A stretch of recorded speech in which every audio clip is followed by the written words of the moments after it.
All righty, you guys, we are live. We're going to be talking all things Phoenix Suns, and I am joined by Boyd from the Aussie Suns Fans Podcast. It's been a minute, Boyd, but you know what? There was a lot of Phoenix Suns news, and I was like, I need somebody to come on and help me talk about all this Suns news. So, Boyd from the Aussie Suns Fans, how you doing, man? It's been a minute.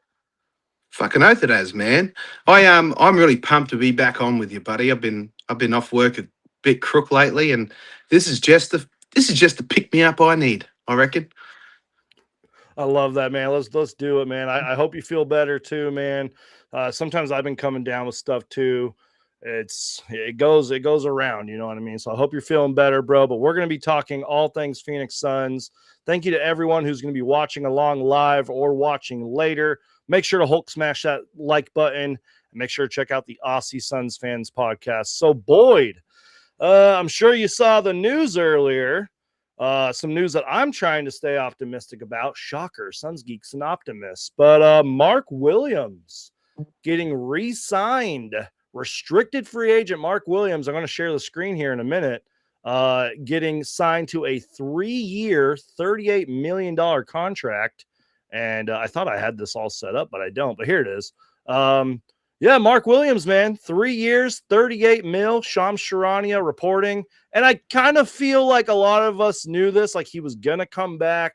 He Yeah, was going to resign. We just didn't know how many years and what the dollar amount is looking like. And look, I'm not going to sit here and lie to you. I don't, all the salary cap stuff and the first and second apron and all, I don't understand any of that. But what was your like immediate reaction when you saw this? Are you happy Mark Williams is back? What are you thinking, man? mate. I am fucking stoked that we got Mark Williams back at the price point that we did, because here's what I know about Mark Williams. We have not seen the best version of Mark Williams yet with the Phoenix Suns. I truly believe that. Now we've seen when he was with the Charlotte Hornets, we saw a beast over there, and he was much more. He was given, probably a lot more leash in his Charlotte Hornets uniform. But I think, man, he had his healthiest season ever. He played what 60 odd games, Yeah, and 60 still games. he's still got concerns. There's still flags there, right? But he played the season with the Suns in a different body. He dropped a lot of weight, and he probably lost a bit of his physicality that he had at Charlotte, which but also came with the price tag of missing more games. So I think here's what I think. I think another couple of seasons with him, he can add some muscle, figure out how to play in his new body, his healthier body. And I think we see the first half of the season, Mark Williams, more so than the little bit more drained, the less conditioned one we saw in the second half. Also having to acclimate to a whole bunch of new players being thrown in around him towards the end of the season there. So I think that we see a much better version of Mark Williams. And I think the fact that he did have them foot concerns to finish the season helped us in this contract negotiation and got him at this premium price, because honestly, I think he outplays that contract every single season that he is with the Suns. And he'll look at very least, he's going to be a very tasty trade chip for us. If Yeah. if Kaman Malawach comes along as we hope he will, Yep. he will. Yeah, yeah. Yeah, I'm going to echo a lot of what you just said. I'm really happy Mark Williams is coming back. I feel like he wants to be in Phoenix. He played well for Phoenix, like you mentioned, 60 games, man, and the numbers right in front of us: 11 points, 8 rebounds, a block in just 23 minutes. The minutes were more of like a focus this whole year. Like, will Mark Williams play 30 minutes or more? Will Mark Williams play this amount of minutes? He did well when he was out there, man. And I do agree with you. Like, kind of in the second half, he kind of started to slow down. But let's be real. The Suns, after All-Star break, had a really bad time. You know what I mean? But he played well for us. I'm glad he's back. I know some Suns fans are like, 3 years? This is ridiculous. But in my personal opinion, man, like, I'm going to share another tweet here from somebody who's not very popular on Twitter, but he does make a good point here.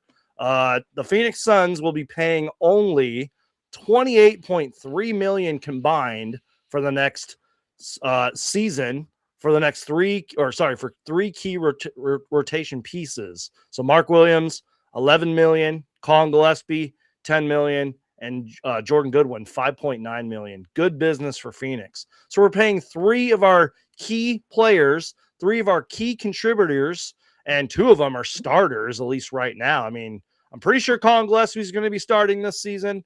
We're paying them 28 million combined for next season. And they're all key players, man. Like, I love what the Suns are doing.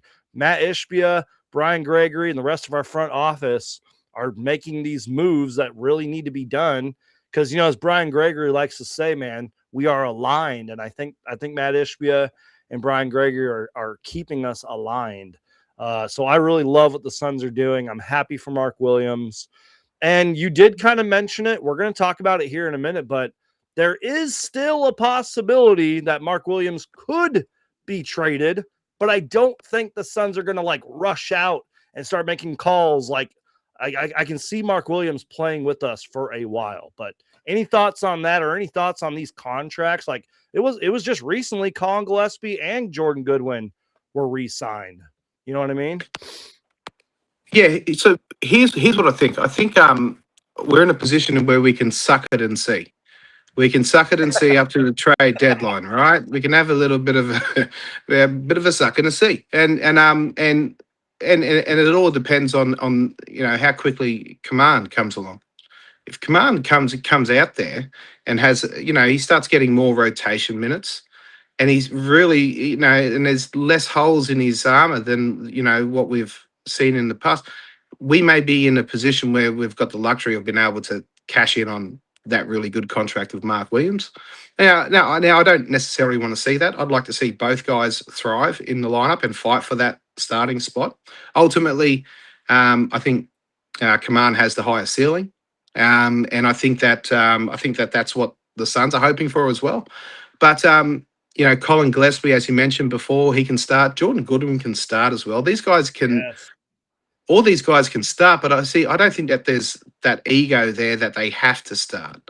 So if you are still in a suck it and see scenario with Jalen Green as well, because remember he's another guy. Well, when he got acclimated into the offense, that's when everything got a bit more mixed up, right? There was that extra layer, right? You throw a firecracker into the fire and shit's going to happen, right? It can explode in a really cool firework type of a way, or it can blow up in your face a little bit. So I think we've seen a bit of both scenarios there with the Jalen Green addition. But if he needs to start, he can start. And I don't think the guys that we've re-signed, like Colin, being a dynamic 6-man type, I don't think he'll have a problem with that. But in a pinch, if we need him, he can start, and we've seen him perform at that starter level. So look, I think it's been a masterstroke of an off season so far, and I'm not too worried about us potentially running back for the most part, because we've got options, right? We've got options. We've got a lot of different size contracts that we can move, and there's actually a couple of contracts I think that we should move. To free up some minutes for certain guys. So, but yeah, we can get into that later. Yeah, I'm like, maybe we can talk about that later, because I think this is probably a good segue into what I kind of mentioned when we were behind, before we went live. Is Gambo had a tweet here. And again, I feel like we all kind of know this, but I feel like it's worth mentioning, especially if Gambo is the one that's tweeting it out. Let me just pull it up right here. And Gambo tweeted this out a few hours ago. I believe he was live on Arizona Sports Radio and all that. And it's a long tweet, so bear with me here, you guys. But this is what John Gambadoro is saying. Quote, a couple of things here. The Mark Williams 3-year contract is very tradable, especially if he plays well, which I'm sure he's going to. Those are my words, not his. He will start, and when Malawatch is ready, we can probably talk about come on Malawatch later. But when he will start, and when Malawatch is ready, whenever that may be, Mark can either be a backup or be traded. Second, I understand many fans wanted a big move, not to run it back with a team that got swept in the first round by OKC. What I would say is that they're going to rely on second year of Jordan Knott and his system, health of Jalen Green and Grayson Allen, development of Fleming and Malawach, and just playing together with the same guys to improve on last season. How much? Not sure, but I would think their goal is to get a top 6 seed and improve on last year's total. Now, I know that was a lot of reading. I suck at reading, but what I'm pretty much gathering here, Boyd, and this is coming from John Gambadoro of Arizona Sports, who, for the record, you guys, broke the Koa Peat news 12 minutes before Shams Charania did and all those other insiders. So Gambo knows. He's always given us great information. He's one of the best. But what I'm trying to say here is what I'm gathering from this tweet. Remember, this was tweeted out probably like an hour or less after Mark Williams was signed, is that the Mark Williams contract is very tradable. Hopefully he'll play well. If Kaman Malawach literally grows before our eyes, maybe Kaman Malawach will start, which I know a lot of fans want. I have some thoughts on that, though. Just saying. He could be a backup. Like you mentioned it, Boyd. Like guys like Colin Gillespie and Jordan Goodwin, like they don't really care about starting. They just want to win. They want to compete. I feel like Mark Williams has that same attitude. And I think what Gambo's trying to say here is like a lot of fans didn't really want to run it back because we got swept by the Thunder, but that's not really fair. We made the freaking playoffs. I know we got swept, but we made the freaking playoffs. We surprised people, man. So, and like I think what he's trying to say is like, let's just give this a little bit of time with Jordan Goodwin, with Jordan Ott and the Suns system. Let's see what a healthy Jalen Green looks like. Hopefully Grayson Allen stays healthy. Hopefully Malawach and Fleming develop right in front of our eyes. You know what I mean? I think that's what Gambo is saying. So any thoughts on this or what we've been discussing with Mark Williams and sort of the Suns like running it back? I feel like that was a good segue to what we were talking about. There's nothing wrong with running it back from where we thought we were going to be to where we were this past season. And a lot of what Gambo's sort of outlining there is that we've got flexibility. We've got flexibility in the sense that, look, we know we have that $23 million dead cap weighing us down. But what we've done is we've absorbed that and managed to maintain flexibility. What I don't want the Suns to do, and I think they're actively trying to not do it, is make that big splashy move where you further exhaust your war chest of assets to get someone to come in. And what does he do? He takes up a large chunk of rotation minutes, which in effect has the byproduct of that is that Fleming and Malawach they don't get to develop. They don't get the burn that they need to take that leap.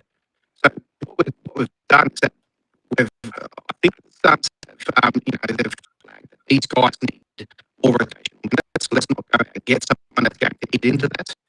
Let's just run it back as much as we can and retain the guys on good contracts. So as if these guys do take that leap and we do see it before the trade deadline, we can free up more time for them and possibly, we can possibly, restock that draft capital a little bit too. So, look, flexibility is key for us in the position we are in. And I think the Suns have it's just a fucking masterclass, man, of what we've done. Yep. Well done, man. That's kind of what I was going to say is like, I know it's not really the ideal off season for the Suns. And I'm sure there's some Suns fans that are like, we need to make a big move. We need to trade for this. I feel like it's both sides. I feel like there's a group of Suns fans that are like, we need to run it back. We need to develop our young guys. And I'm sure there's a group that's like, we need to go all in, make a big splash. But like, as you can see on the screen right here from Bobby Marks of ESPN, there's only so much we can do. But at the same time, we have a lot of options. We still have moves to come. And I like to remind people of this, man, as we literally saw last night, because I think the LaMelo Ball trade happened at least 6 a.m. my time. I literally woke up at 6:30 and I was like, oh my God, like LaMelo Ball got traded. Like anything could happen and it could happen really fast. So I try to remind Suns fans, Like the off season's not over. It might feel like it is because we handled these signings, we drafted Koa Peat and all that, but like we still have free agency, trades could happen. Give these guys time. Like we got to be patient, but this is the current Phoenix Suns offseason outlook, projected salary, the players who are extension eligible, our starting five, at least at the moment. Guys that we're probably not going to bring back, you know what I mean? But like, you know what I mean? This is just our current outlook. And I'm really excited to see what the Suns are going to do. But at the same time, man, like if we have a quiet off season, like I think I'm okay with that. Like let's run it back. Let's develop these guys. Let's just do what we did last season, especially for the first half where we surprise people. We have that kind of grit and grind mentality, that like picking up 94 feet of defense mentality. Like let's shock some people, man. But again, a lot of stuff could happen. Shout out to Bobby Marks for this off-season projection that we're looking at here. And shout out to Gambo as well, man. He's one of the best, always giving us inside information. And we'll see. And speaking of all that, again, I'm not going to spend too much time on this because I'm not going to sit here and pretend like I understand it. One more Gambo thing, at least for now. He was talking about, I believe, the second apron, and he tweeted this out. Quote from Gambo: Suns are not even close to the second apron after signing Mark Williams. For those concerned, about 7.5 under it as of now. They will not go into the second apron. And then I think he had go ahead. Yeah, so we can't go into the second apron. We're actually not allowed to, since we use the cash considerations in the pick to get Koa Peat. So he's right. We're not going to, but we can't even if we wanted to. We're hard capped at the second apron, so we cannot go over it. We can go back down under the first. We're over the first at the moment. I think we're about 7 million, between $5 and $6 or $7 million under that second apron. So there is room there to use the biannual exception if we really want to, but we may want to save that as well. So actually the CBA says it will not allow us for this season to go over that threshold. Yep. Yeah, that was well done. Because again, I'm not going to sit here and pretend like I understand it. But I will say this: I think Gambo had a tweet, or somebody had a tweet that said there should be about 5-ish million for free agency. The only problem with that is I think we have a full roster, not including the two-way guys, which we signed last night. But that's a conversation for another time. We'll figure it out. Yeah. Them two-way guys are actually Exhibit 10. I think Keith Smith may have reported that, or it's like a two-way Exhibit 10 contract. They're summer league contracts, right? Yeah, so they're just guys their bodies to put on the court, but they're interesting. Yep. And the summer league, could use them. We don't want to see absolute garbage out there with Rashir and Kaman. We want to see these guys put in the best position to learn. So having a couple of good guards is helpful. And we'll probably see these guys during preseason. And if you're curious what we're talking about, shout out to PHNX for this tweet right here. Because I'm not going to sit here and lie to you, Boyd. Like, I'm not a college basketball guy. I don't, I did 3 days of draft homework. You know what I mean? So there's no way I've heard of this guy. But this is one of the guards that we signed. The Suns have signed Nevada guard Corey Camper Jr. What a name, man. Corey Camper Jr. as an undrafted free agent. Camper averaged 16 points per game, 4 rebounds, 2 assists, pretty much 40% from 3. That's intriguing right there. And was an all Mountain West first team this past season. And then, let me just lower this comment real quick. Then we also signed, and I don't know if there's any relation to, I think it was like Fred Hoiberg, the former player and coach, but we signed this guy right here, Nebraska guard Sam Hoiberg, as an undrafted free agent per Jake Fisher. 9 points, 4.5 assists, 5 rebounds for a guard, and 2 steals in his senior season for Nebraska. So, so again, mate, I have no clue, but I think it's his boy. I think it's his son. I think it's Fred Hoiberg's. It's got to be. It's got to be because that's a unique name. It looks a bit like Jake from Sun's Planet. If you have a look there, Jake's got much better guns. He's got some fucking sexy arms, that boy. But he he looks like Jake for sure.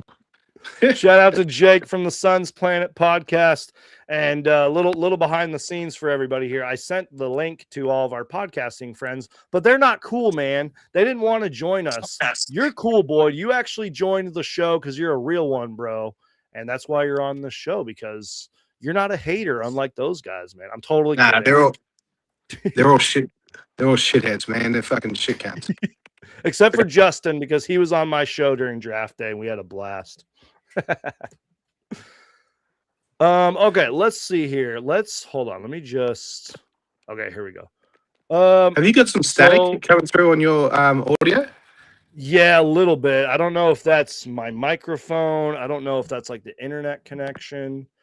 At one point when you were talking, it was a little staticky. Yeah, at one point when you were talking. Yeah. Could be me. I don't know. Yeah, it's all good. We'll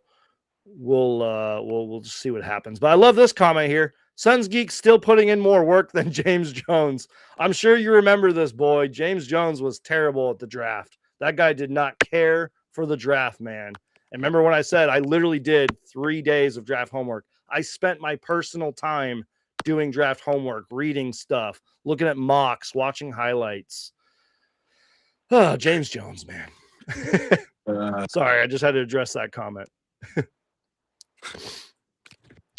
Speaking of the draft and this comment, Koa Peat could be the Walmart Zion. Let's talk about Koa Peat, shall we? I don't know if you knew much about him before we drafted him, but what are your thoughts, man? Like, what do you think about us trading up in the draft and selecting Koa Peat? Well, I honestly thought it was a bit of a pipe dream. I wasn't sure if we were going to trade into the first round. I heard it sort of swirling around that we could. But I honestly didn't think we'd be able to do it with what we did it with 3 second-round picks. And it was, it was really clever that they, targeted the New York Knicks wanting to save money and got in there and got a guy which I believe from what I've read, the Suns had him between 15 and 18 on their draft board, which is, I mean, anytime you see a guy like that at 30 and, an opportune time to, cash in on another club being stingy, well, yeah, you fucking do that for sure.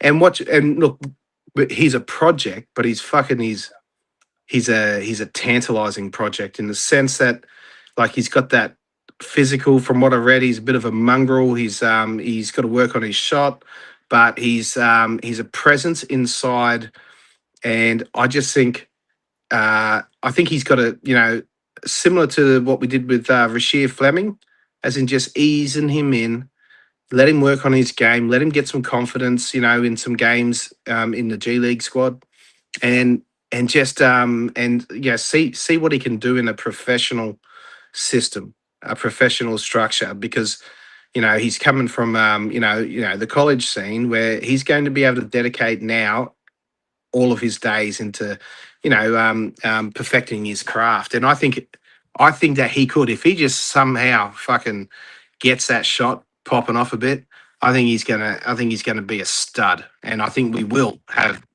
one of the steals of the draft. Yeah, no, I 100% agree.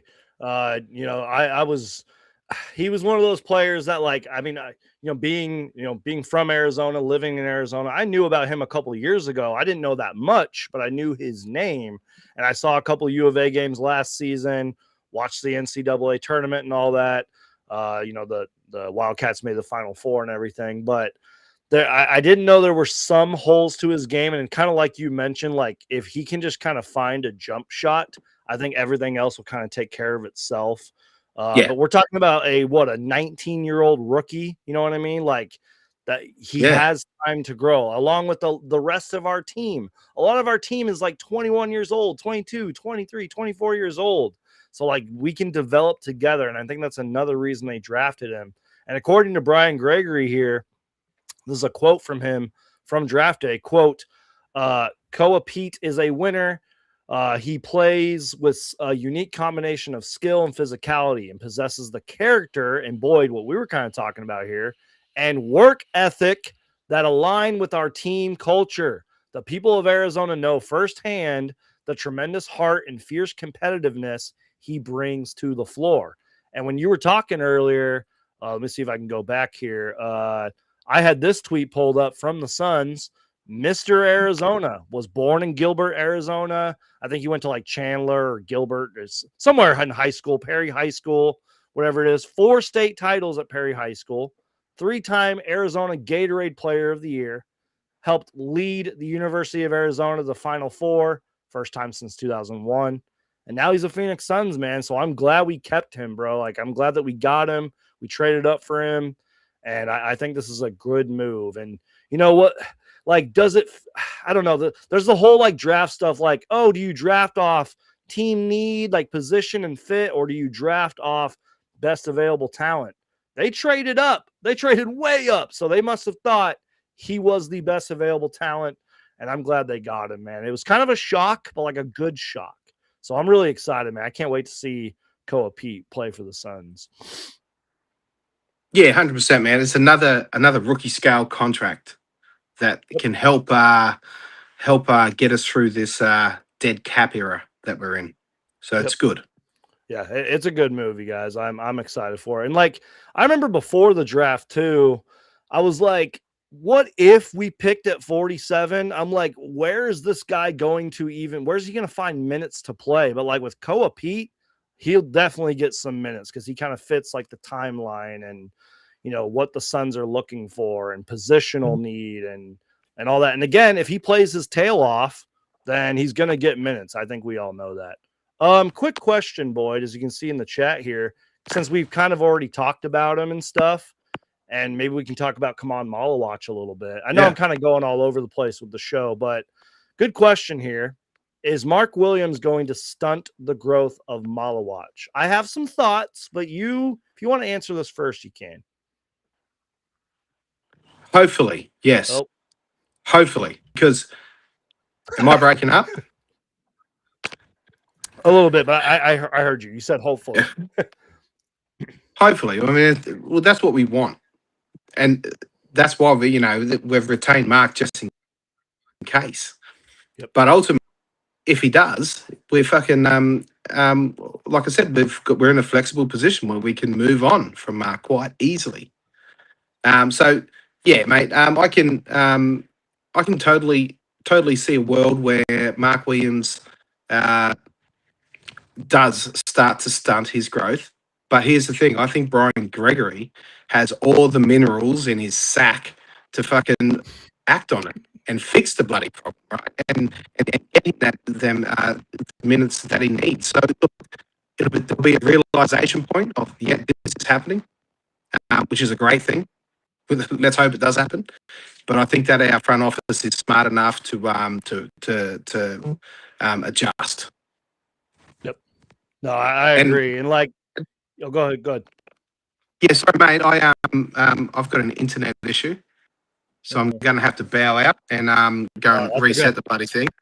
Yeah, is I it appreciate it. come back whenever. Yeah, it's kind of breaking up a little bit. Yeah, let me go and reset the bloody thing, and you keep chatting with the chat there. I got you, man. Take your time. You're good, bro. All right, mate. Boyd from the Aussie Suns fans is going to kind of reset. We were having some connection issues. If you guys are followers of this channel, you guys know that I've had plenty of internet issues, but lately it's been fixed lately. Fingers crossed. Knock on wood. I'm literally going to knock on wood here. Hopefully that's been fixed. So hopefully Boyd will be able to come back once the internet gets fixed, but appreciate his insight.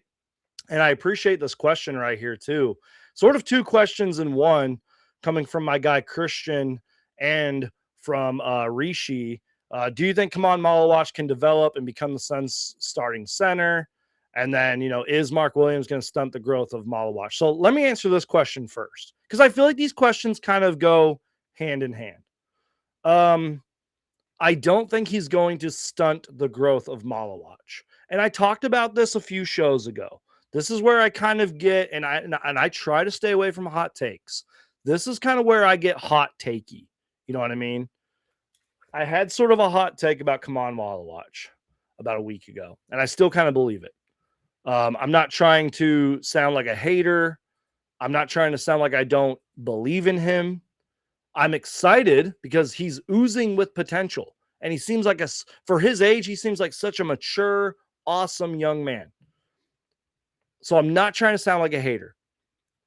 But I think we need to kind of cool it down with year 2 expectations of Come On Watch. I think people are like, oh, he's going to be starting and he's going to be the anchor of our defense and blah, blah, blah. I'm like, guys, like, we need to kind of cool down. Like, he's still a young player and he's still growing into his NBA body. He's still learning the game, which is why me personally, I don't believe, answering this question, I don't believe that he will stunt the growth of Malawatch. I do believe in, like, you need to get kind of thrown into the fire to learn and grow, like you would like at a job, or if you're like learning something for the first time, the best experience is just to go do it. And let's say Mark Williams is still kind of on that 30-minute limit.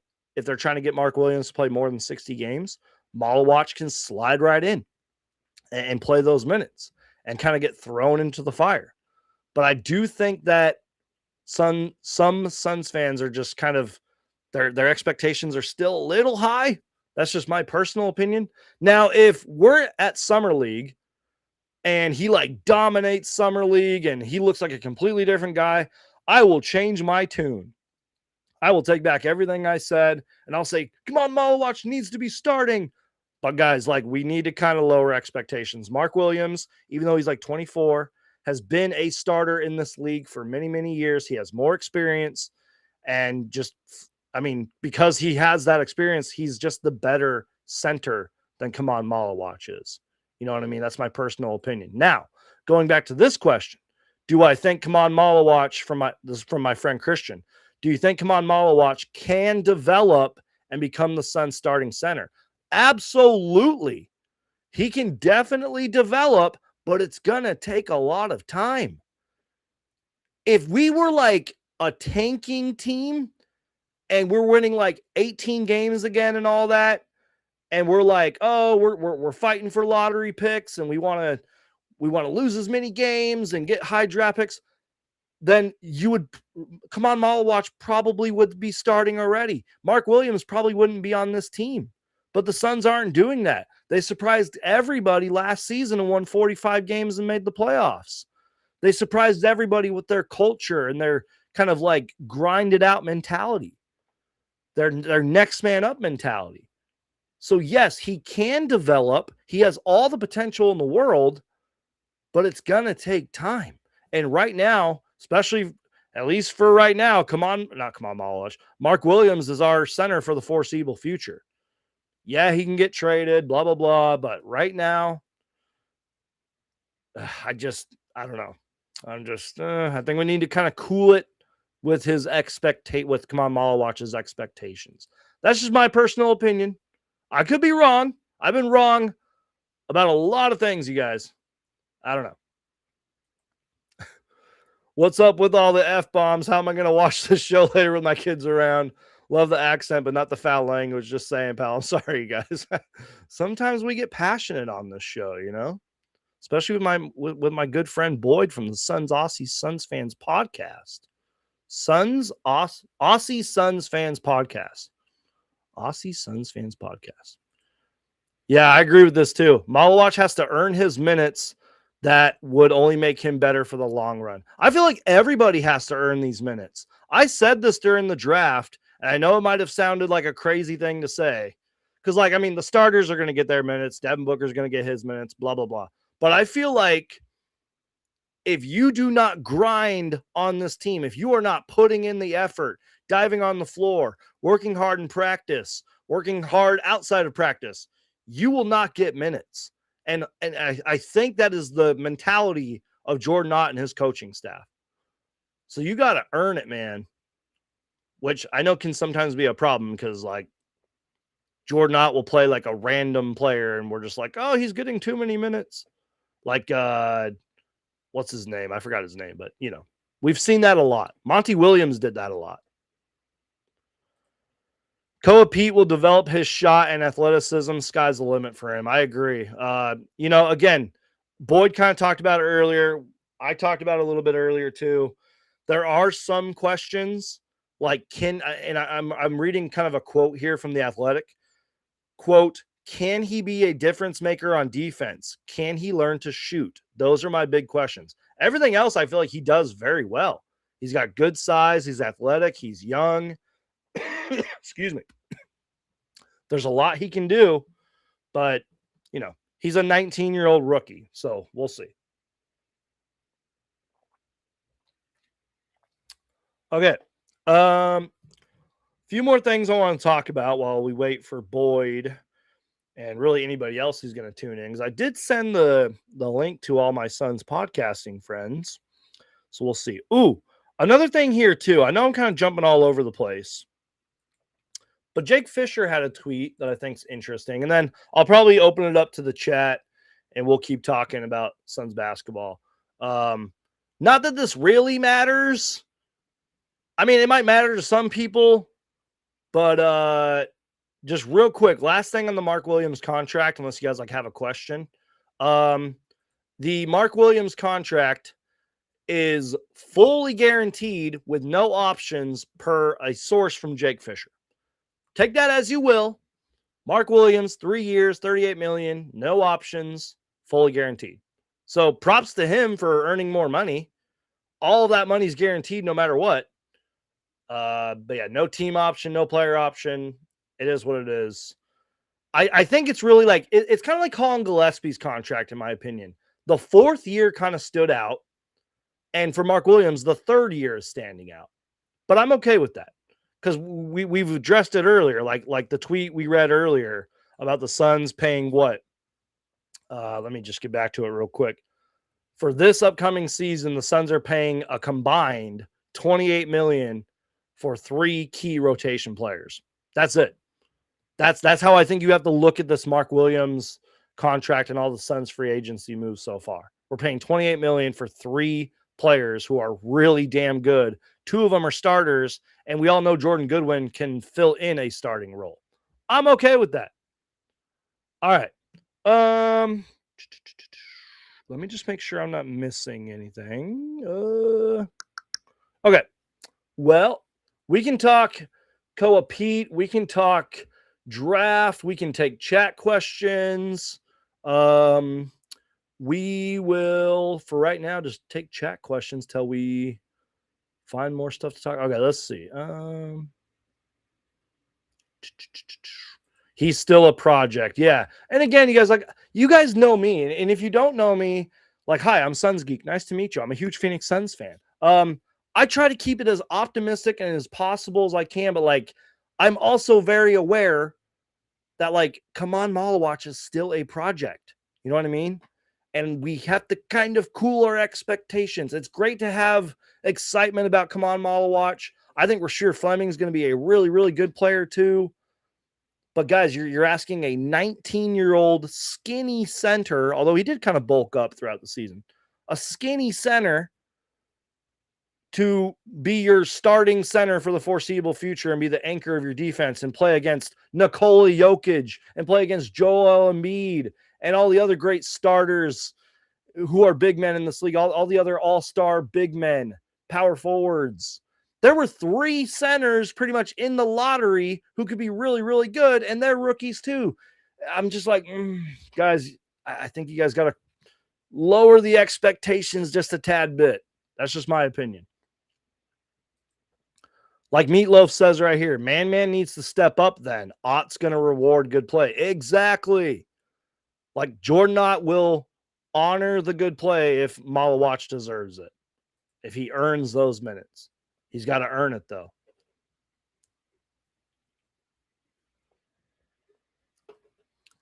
Malawach deserves a chance to prove himself at the NBA level rather than just the G League. But moving on from Williams just to throw him in the fire isn't the right way to do that. That's fair too. But I don't know, you guys.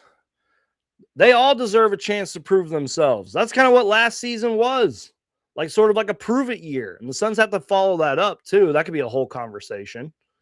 That could be a whole podcast. But I don't know. But moving on from Williams just to throw him in the fire isn't the right way to do that. Exactly. Like it's just not fair. It's not fair to Mark Williams. It's not fair to Kaman Malawach. I don't know. Bring back Aaron Nelson to keep Mark healthy. I wish we could, man. That was. I'm not saying like if we would have kept Aaron Nelson like as our like trainer, head athletic trainer, and all that, we would have won championships or been in the finals or made a deep playoff run. But like, because you straight up can't control injuries. But the Suns kind of just let him go, and I don't know. Mike B says, "Hey Geek, love the show. Thank you so much, man. It's tough to catch you live. I wish the Suns would kick tires on Naz Reid. Everything I'm hearing, Charlotte loves them, but next year's first, Royce and Dunn and Kobe be sweet." Hold on, I'm just trying to make sure I'm processing. First off, I'm kind of glad you mentioned the first part of your comment. I wasn't really planning on going live today. But I feel like we had like enough Suns news and stuff to talk about, which is why you guys got to follow me on Twitter and Instagram, by the way, which the ticker is going down below. So follow me on Twitter, TikTok, Instagram, so you can be notified of all my shows. I am trying to do more shows. I've been doing more shows as of late, but sometimes they're spontaneous. So you guys got to keep following me so you know when I'm going live. But yeah, the Naz Reid thing, literally, he just got traded today, like this morning. I don't think he's going anywhere. I see the vision with Naz Reid. He's a great player. He would probably be amazing for the Phoenix Suns. But yeah, Charlotte's they're not going to get rid of him. And I'm not sure about your last part, but next year's first, Royce, Dunn, and Kobe be sweet. I don't know. If you want to follow that comment up, you can. I don't know. But yeah. So again, you guys, it's down. It's at the ticker. It's in the description. Follow me on Twitter. Follow me on all socials so you know when I'm going live. More live shows are on the way. Sawbuck says, I like Malawach, but I can't talk. I like Malawach, but I still feel the right pick was Derek Queen. Yeah, I remember when the whole like Derek Queen stuff was trending, and he had some big games for the Pelicans. At the time, I wasn't crazy about Derek Queen, but a year later, it's like, yeah, I see why Suns fans wanted to draft him. And the Pelicans, they're in an interesting point right now where they also can make a lot of moves, but Derek Queen is going to be one of their building blocks.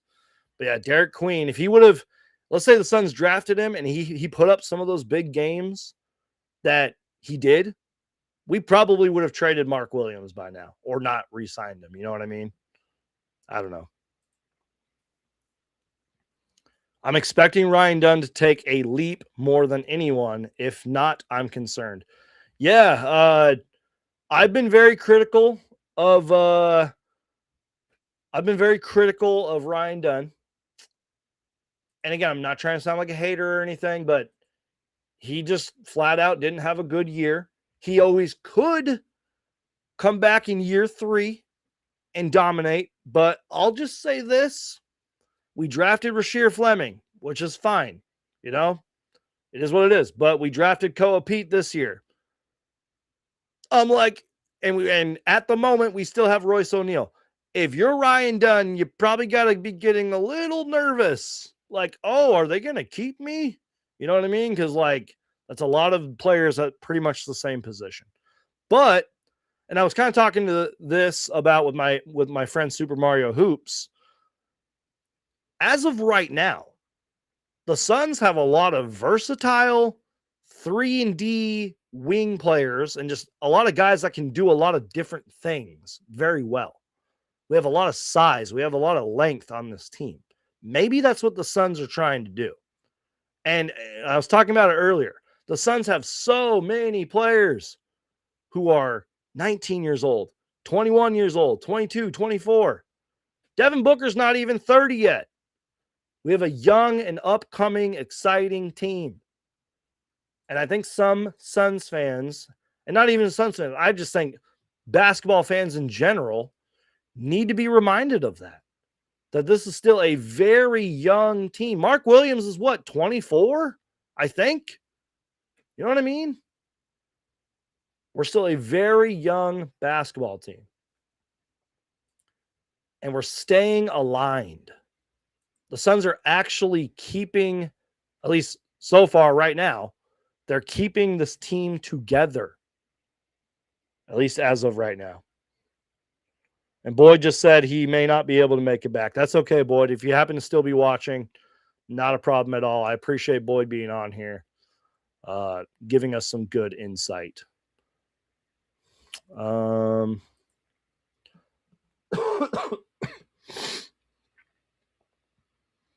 Malawatch will get his minutes whenever Mark Williams is hurt or being load managed. Keeping Williams is good because he'll be an amazing backup once Malawatch is starter level. Exactly. I 100% agree. Good question from Rishi here. Are we extending Dylan? Most likely. Bobby Marks had that in that graphic earlier that Dylan Brooks is extension eligible. I think there's been some reports, but nothing's actually official. But there was some reports saying Dylan Brooks, wants to be in Phoenix, which that's no surprise. He loves Phoenix. He's been at a whole bunch of Phoenix Mercury games lately and staying in the Valley. He loves Phoenix. And I feel like Phoenix loves him. I feel like Phoenix embraced him and he embraced Phoenix. But as of right now, June 25th, he has not been extended, but he's still under contract this whole season, and he's an unrestricted free agent. I'm confident they'll work out a deal. I haven't heard anything. I don't have any information on that.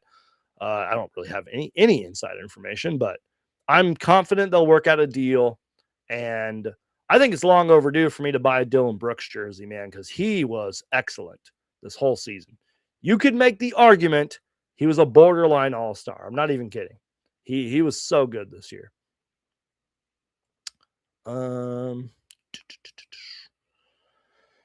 With Pete being 19-year-old rookie, Mark's injury concerns, Naz Reid would be a perfect fit mixing in with Fleming, Man, and Oso. I agree, but I think because he was just traded, it's extremely unlikely. I think Charlotte traded for him for a reason.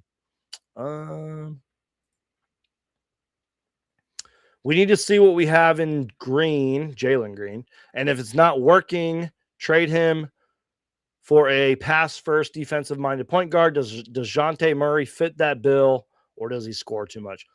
Okay, I've seen some I don't want to say that because it's really just Suns fans wanting DeJounte Murray.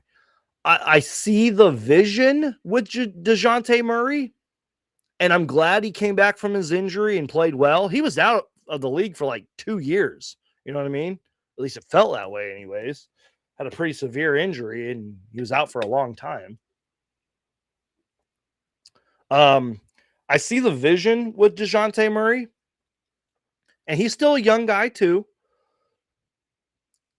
But I don't know if the Pelicans would want to give up on him, even though they're in a weird kind of transition phase themselves.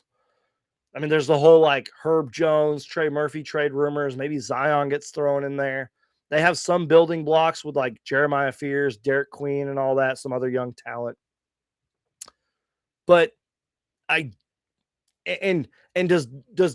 a healthy DeJounte Murray kind of fit what we've been talking about, like our whole culture and the Suns being aligned, defensive minded? Yes, he does. And yes, believe it or not, he can score. He does take a lot of shots. I've always liked DeJounte Murray, but I just don't see that happening. I don't see how the Suns would be able to acquire him if they're even interested in acquiring DeJounte Murray. And I'm going to look it up. I don't even know what his contract looks like. Like, what if he's like too expensive? Let me see. Hold on. DeJounte. We're going to do this on the fly, guys. Welcome to Suns Geek, where we do this stuff on the fly. You guys already know the drill. Okay, we're going to go to Spot Track. Spot Track is a great website, you guys, by the way, if you want to look up contracts, not just for basketball, but baseball, hockey, like all the sports, man. They got all of it. Okay. Yeah. Again, you guys, I'm not trying to sound like a doubter or anything. I'm going to share my screen real quick. I just can't see it. He's making this upcoming season. He'll be making $32 million. 32 mil, which I know you guys are saying like, oh, trade Jalen Green. And then he's got another deal for $30 million, which is a player option. Then he's an unrestricted free agent in 2028, 29. I don't see it. I don't know. And this kind of goes back to the whole, like, oh, like, I think a lot of Suns fans are like, we need to give up on Jalen Green because he's injured. And you know, like, I think a lot of Suns fans are just giving up too quickly on Jalen Green. And I don't think our front office believes that at all. You know what I mean? That's just my personal opinion. I think they're going to stick with Jalen Green. I think he wants to be here. And, you know, don't forget, you guys, like, when he did play, he played pretty well. There were some games where he was inconsistent, couldn't score to save his life. But I don't know. I don't think the Suns are just going to give up on Jalen Green. Now, as we've seen, trades can happen at like 6 o'clock in the morning. Literally, at least it was 6 o'clock in the morning, my time anyways. Well, 6:30-ish. Fun fact, by the way, I literally just randomly woke up about 30 minutes after that trade happened, and I retweeted it, and then I went right back to sleep. Because it was like 6:30 my time, guys. 6:30. And I'm talking about the LaMelo Ball trade. So what I'm trying to say is it's not impossible. It's not impossible to trade Mark Williams. It's not impossible to trade Jalen Green. It's not impossible to trade for DeJounte Murray. But I just don't see it happening because of the contract, the injury history. And yeah, Jalen Green was injured this season. It happens. You can't control injuries. Jalen Green's been healthy for the most part before he came here. I'm sure he'll stay healthy going forward. I'm sure Mark Williams will stay healthy. He played 60 games for us. I can't right now see the DeJounte Murray thing. I could be wrong because, again, he would be a great fit, especially if he stays healthy. But what if we trade for him and he has another big injury? Do you really want to break up that like continuity and everything you're building here? I don't see it, man. Sweet background, geek. That room looks different than before. Yeah, Rishi, you've been here a long time, man. You've been a supporter of this channel a long time, which I appreciate. Thank you. Yeah, this is the new house and new room in Arizona, and slowly but surely building the background. And my brother's let me use an awesome new camera so you can see more of the room. Some of it's kind of a mess. I need to kind of get it organized and structured. But as you can see, a lot of Sun stuff, a lot of other fun stuff if you look closely. So I appreciate you guys.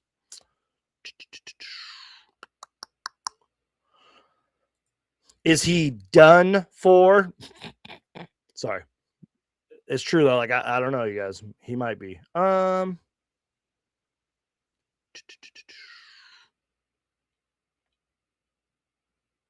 on, I'm just catching up on the chat. Sorry, guys.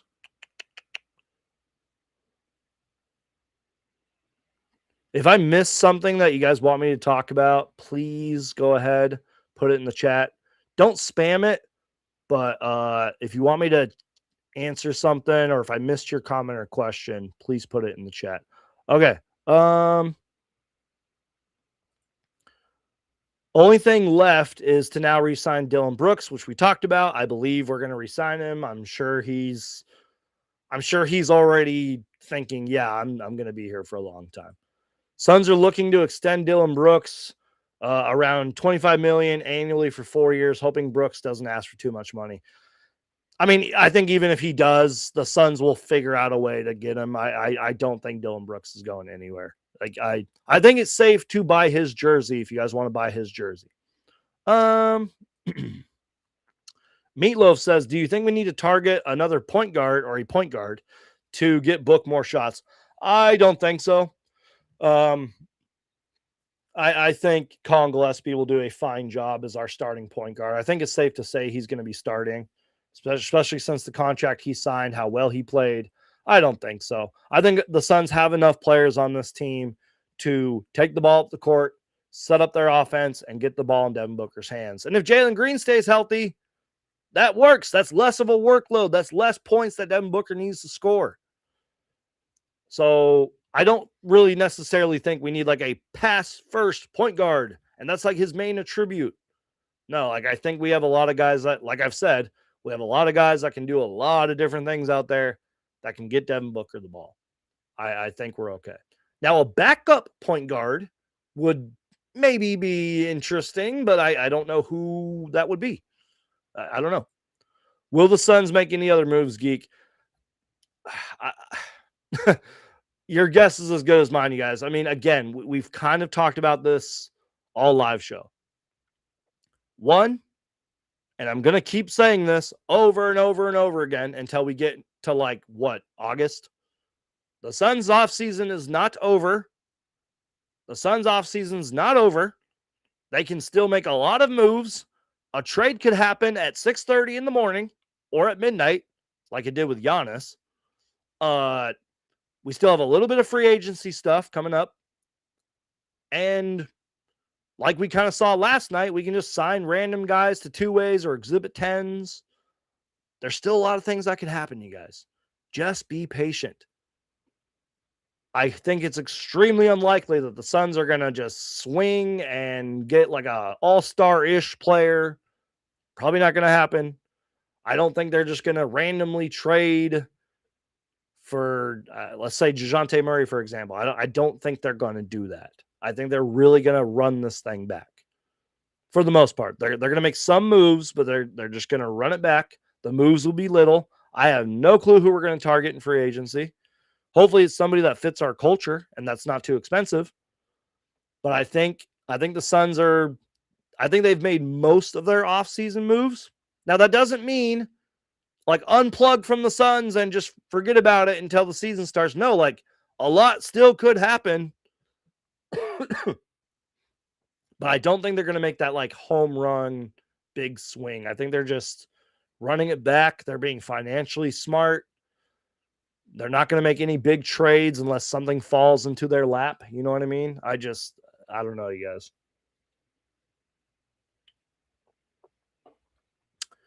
Let's see.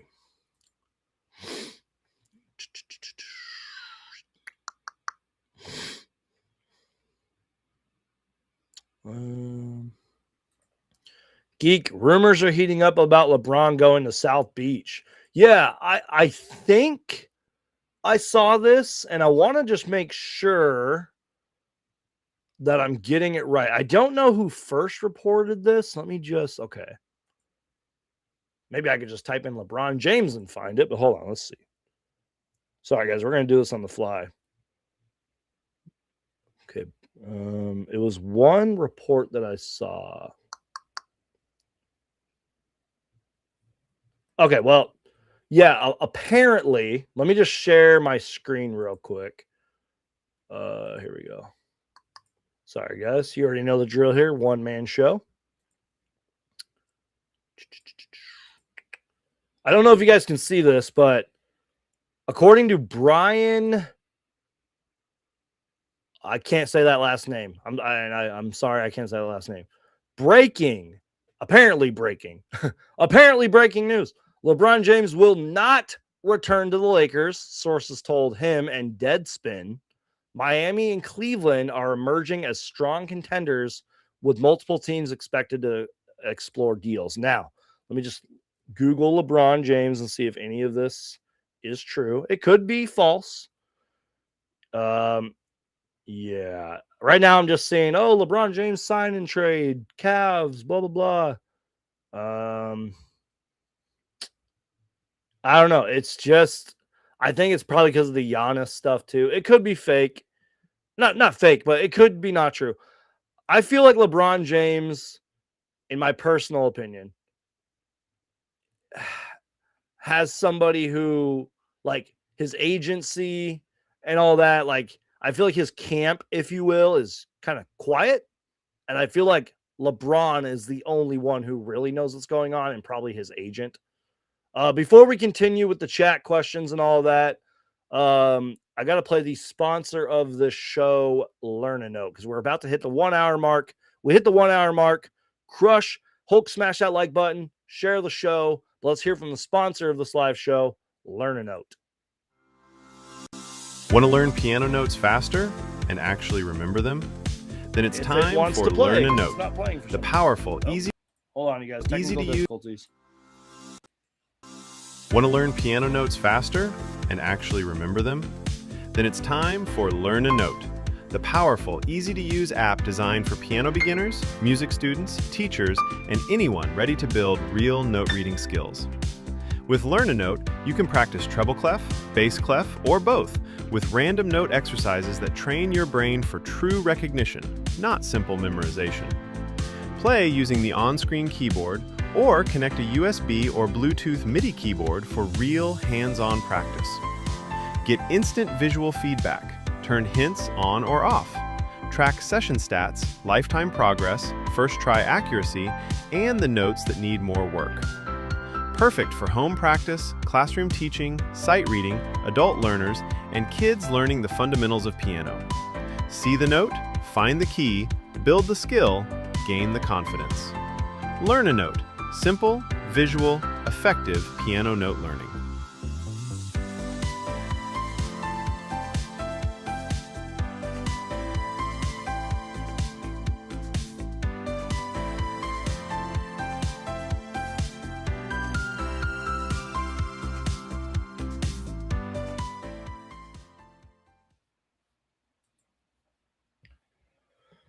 Shout out to Learn a Note, the sponsor of this live show. Make sure to check out Learn a Note on the App Store for the price of a cup of coffee. Thank you for sponsoring this live show.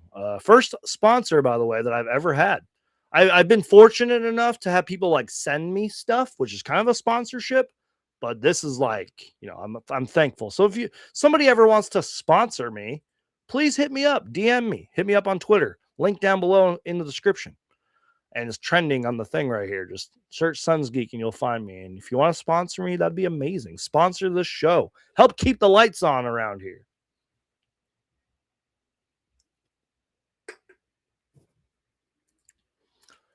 I'm sorry, but this comment made me laugh. I need Royce O'Neal off my basketball team. He's awful. Why do you guys hate Royce O'Neal so much, man? He consistently played well for us and started like a million games. Like, I don't get the Royce O'Neal hate, man.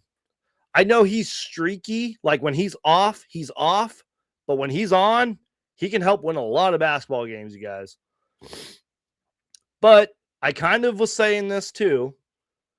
I mean, we got Royce O'Neal, Ryan Dunn, Rasheer Fleming, Koa Peat. Am I forgetting somebody? That's what, 4 or 5 guys at pretty much the same position.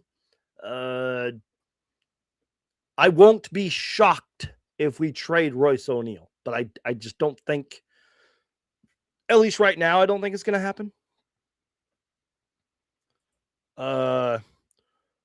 AZ Soldier, appreciate you being here. He says, question, what number do you think Mark wears and Koa Peat will wear? That's a good question. I don't actually know, but let me pull this up. Obviously, we know about the Devin Booker jersey stuff. Wearing number 15, blah, blah, blah. Mark Williams gave that number up. Koa Peat wore 10 at U of A, and I saw the photo earlier. Where was it? He wore 4 for Team USA, so 10 at U of A, 4 for Team. I can't talk. Let's try that again. Koa Peat wore the number 4 for Team USA. He wore 10 at Arizona, and he wore 10 in high school at Perry High School for the Pumas. Does anybody wear 10 now for us? Let me look up the roster. I feel like somebody wears 10. I'm just forgetting about it. Hold on, I'm looking it up right now. Roster. Oh, come on, Mall Watch wears 10. Whoops. Yeah, so he's not going to wear that number unless Come on, Mall Watch like sells it to him, which I doubt. Grayson Allen wears 8. Booker wears 15. Bouye 17. Brea. I don't know, you guys.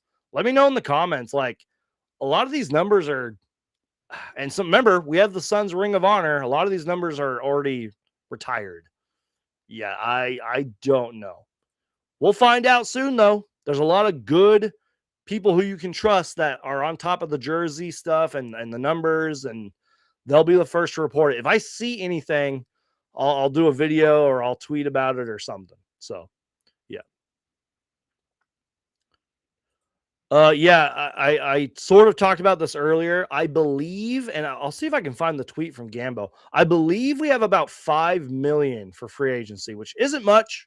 And we have so many roster spots, which I believe we're technically full, especially now that we got these like Exhibit 10 and two ways and all that.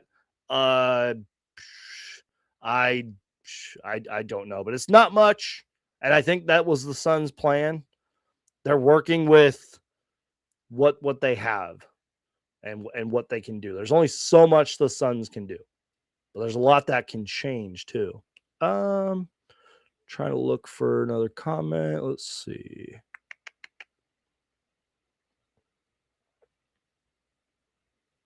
I see your comment, Rishi, but I don't know, man. I have no clue.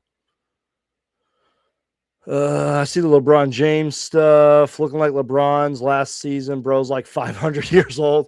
Yeah, I really believe this, you guys. I think the only people who really know what's going on with LeBron James, besides his family, is LeBron James and his agent, Rich Paul. That's what I believe. So I feel like we don't know much. We don't know if he wants to go back to Cleveland. We don't know if he wants to go back to Miami. The Lakers, Austin Reeves re-signed, and they got Luka, and they drafted a couple young players, but they're not that good. And they played okay throughout the season, but they're just not that good. Like, I don't know, you guys. I don't know.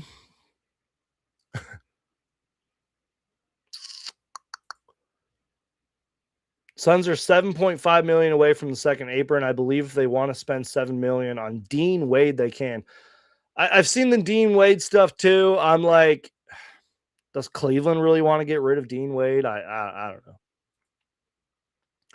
I appreciate that, man. Nice work, Geek. I'll have to check out Learn a Note someday for my 5-year-old daughter. That's awesome, man. I encourage it.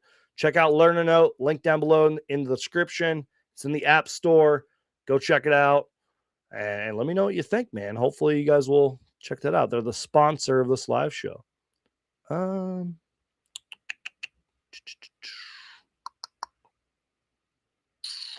Sorry, I'm just catching up on the chat.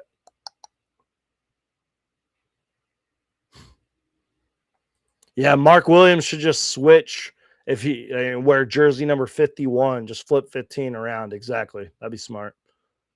Does Mark go back to 5 from his Charlotte days? He could, but the problem with that is retired by Suns legend, the original Phoenix Sun, Dick Van Arsdale. So, yeah, he can't do that, unfortunately. I think we are done, guys. Maybe a trade during the season. Yeah, like, I don't know, you guys, but I cannot say this enough. Anything could happen. I mean, I was sitting on my couch last night watching a movie, a good movie, in my opinion, called Margin Call. And all of a sudden, I check my phone. I'm like, what the heck? And it's like, LaMelo Ball, trade rumors, LaMelo Ball, blah, blah, blah. And then I go to sleep, and I wake up at 6:30, and LaMelo Ball gets traded. Anything could happen. The Giannis trade happened at midnight right before the draft. Anything could happen, but I just don't think it's going to happen right now. Who do you think? Wait, Do you think Minnesota wins a title with Melo and Ant? Possibly. I'll just say this. One, that could be a really fun duo to watch. They obviously traded for him for a reason. I still think they're a good team. They're going to be in the playoffs and all that. Anthony Edwards will have a lot more help, finally, especially scoring wise. But one, they have to stay healthy, and two, it's like I like winning a championship. I don't know, but will they be in the playoffs and a threat? Probably, if they can stay healthy.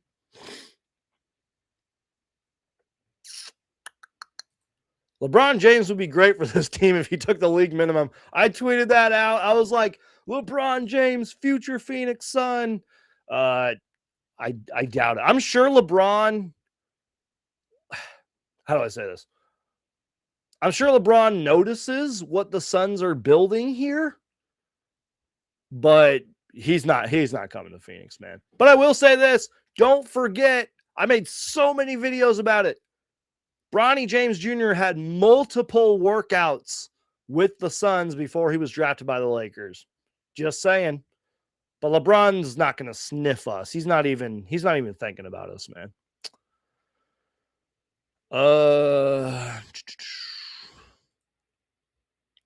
Yeah, Cavs want Dean Wade back, just saying a name, Harrison Barnes. Yeah, I'm like, I don't know where all that Dean Wade stuff came from. I'm like, the Cavs aren't going to let him go, man. The Cavs are pretty much running it back themselves. Like, we're not getting Dean Wade. Hey, Geek, between Harrison Barnes and Jonathan Isaac, who would you rather have on the team? Great question. I'm a fan of both players. Harrison Barnes probably should have played in the finals more than he did. I don't know why he did or didn't. I think he's a really good player, good veteran in this league, seems to help every team he's been on. He's won a championship before, been to the finals, obviously, even though he didn't play much. I would probably say Harrison Barnes, but if somehow we get Jonathan Isaac and he can stay healthy, one, I think that fits a few. I think it kind of fills some needs in a way, brings us more size, length, and defense. And even though he's still a young guy, he has experience in this league. I wouldn't mind Jonathan Isaac. If we can somehow get Harrison Barnes for cheap, I'd be down, but I don't know if we can get Harrison Barnes. Or if Harrison Barnes even has interest in playing for us. I don't know.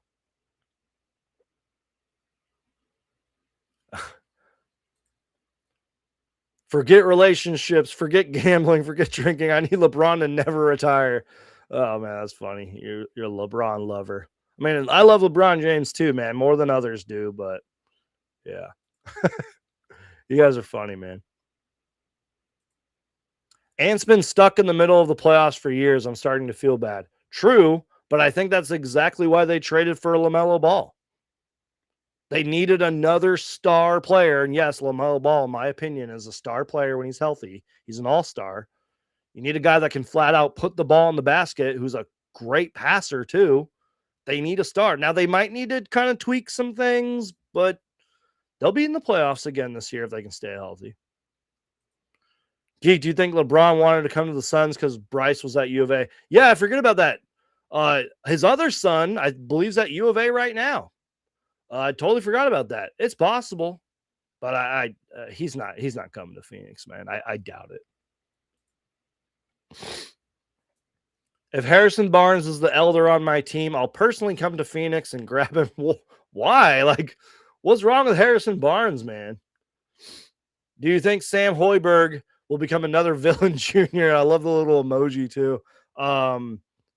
Is that guy from X-Men and the emoji? Where'd you find that emoji? That's awesome. Do you think Sam Hoiberg will become another villain junior? I'll just say this, and I think Boyd mentioned it earlier. Any of these guys could potentially make the roster. They're on cheap contracts.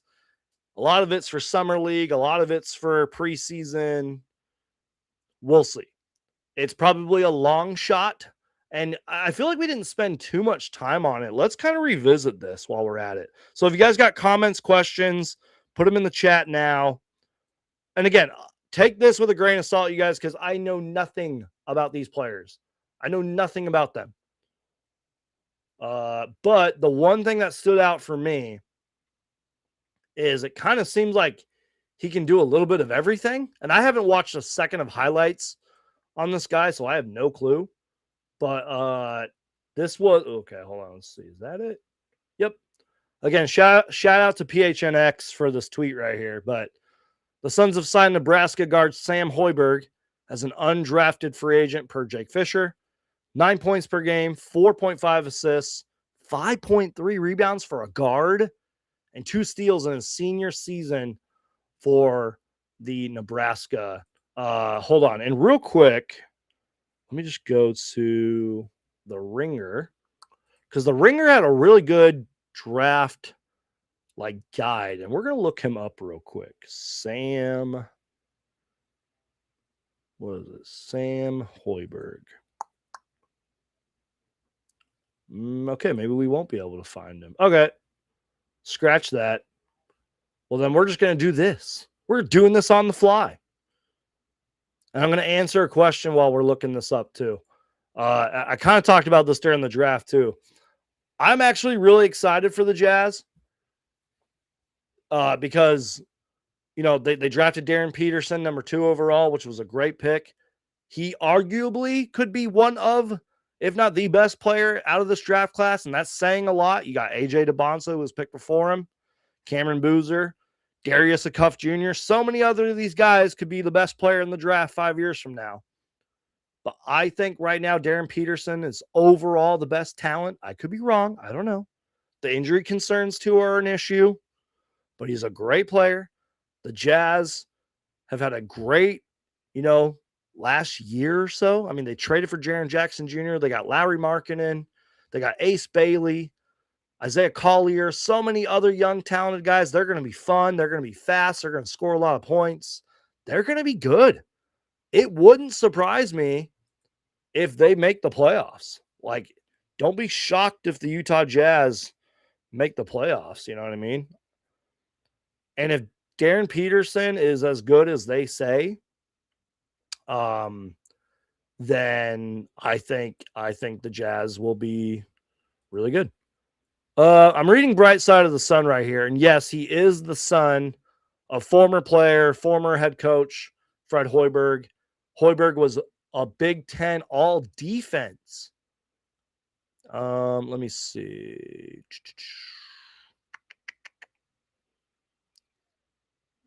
Bright Side of the Sun says, okay, this is just from their article. I'll put it in the chat if you guys want to read it too. Shout out to Bright Side of the Sun, John Voida, his team doing great work over there on Bright Side of the Sun. Putting it in the chat right now. And let me just do something on my end. Sorry, guys. Oops.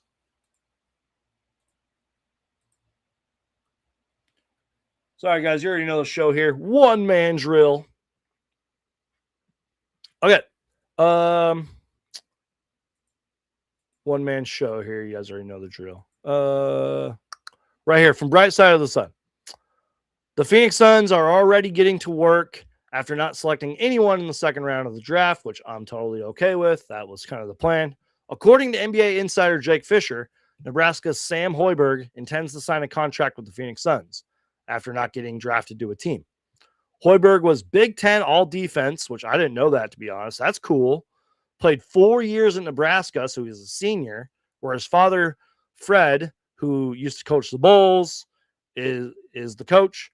A 6-foot guard, 23 years old, averaged career highs in point steals, rebounds, and assists, playing more than 32 minutes a game as he helped his school's men's team reach the first ever Sweet 16, where they lost to Iowa. Hoiberg shot 55% from the field and 38% from three, 75% from the charity stripe.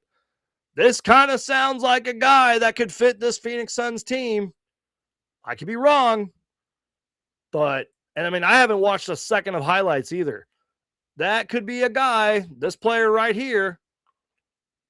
Sam Hoiberg, future Phoenix Sun, according to Jake Fisher. Maybe this could be a sneaky pick to make the team. If he can kind of put up those numbers and play hard and grind it out, man, maybe the Suns found a hidden gem. I don't know. Ooh, great question here too. Again, you guys, if you got comments, questions, whatever, get it in the chat right now. We're just going to keep going, man. We're just going to keep going with this live show. Maybe we'll go 2 hours. Who knows? Let me take a sip of my water before I answer this question too.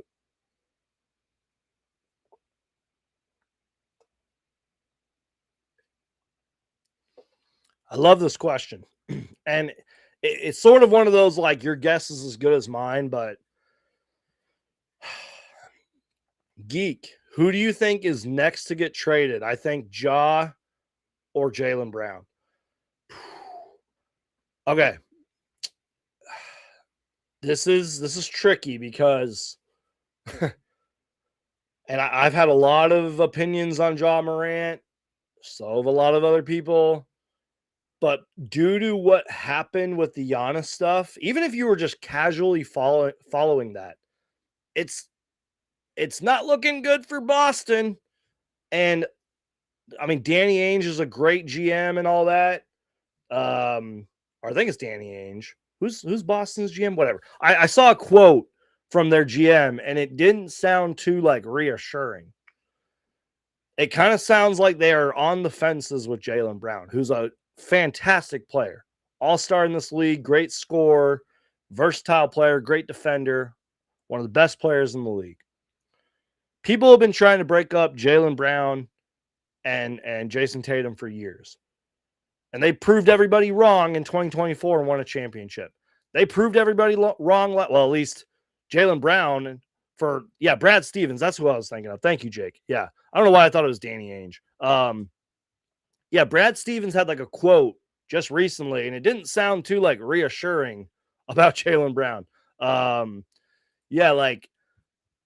It sounds like they're on the fences. Obviously, Jaylen Brown knows about the trade rumors. He knows about the Giannis stuff. The Celtics proved a lot of people wrong, and they were one of the best teams in the league last year.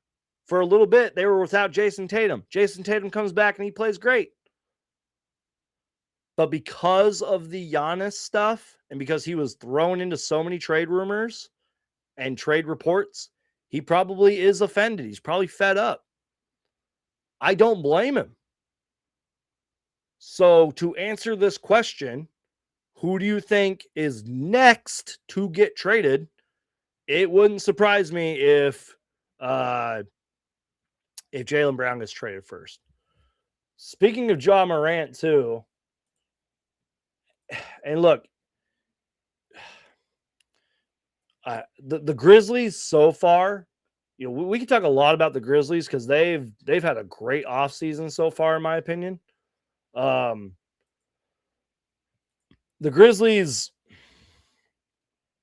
I just wonder if they're going to trade him for just whatever they can get. Do I think they're in a rush to trade Ja Morant? Probably not. But look at this tweet right here.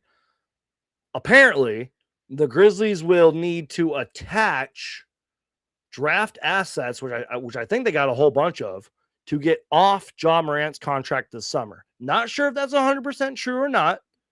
It's possible, though, which he only has 2 years left, and he probably makes a boatload of money. Not a single team is inquired, or is let me try that again.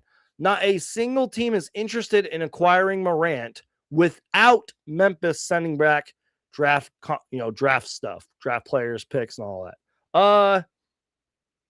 I can kind of see that being true to an extent.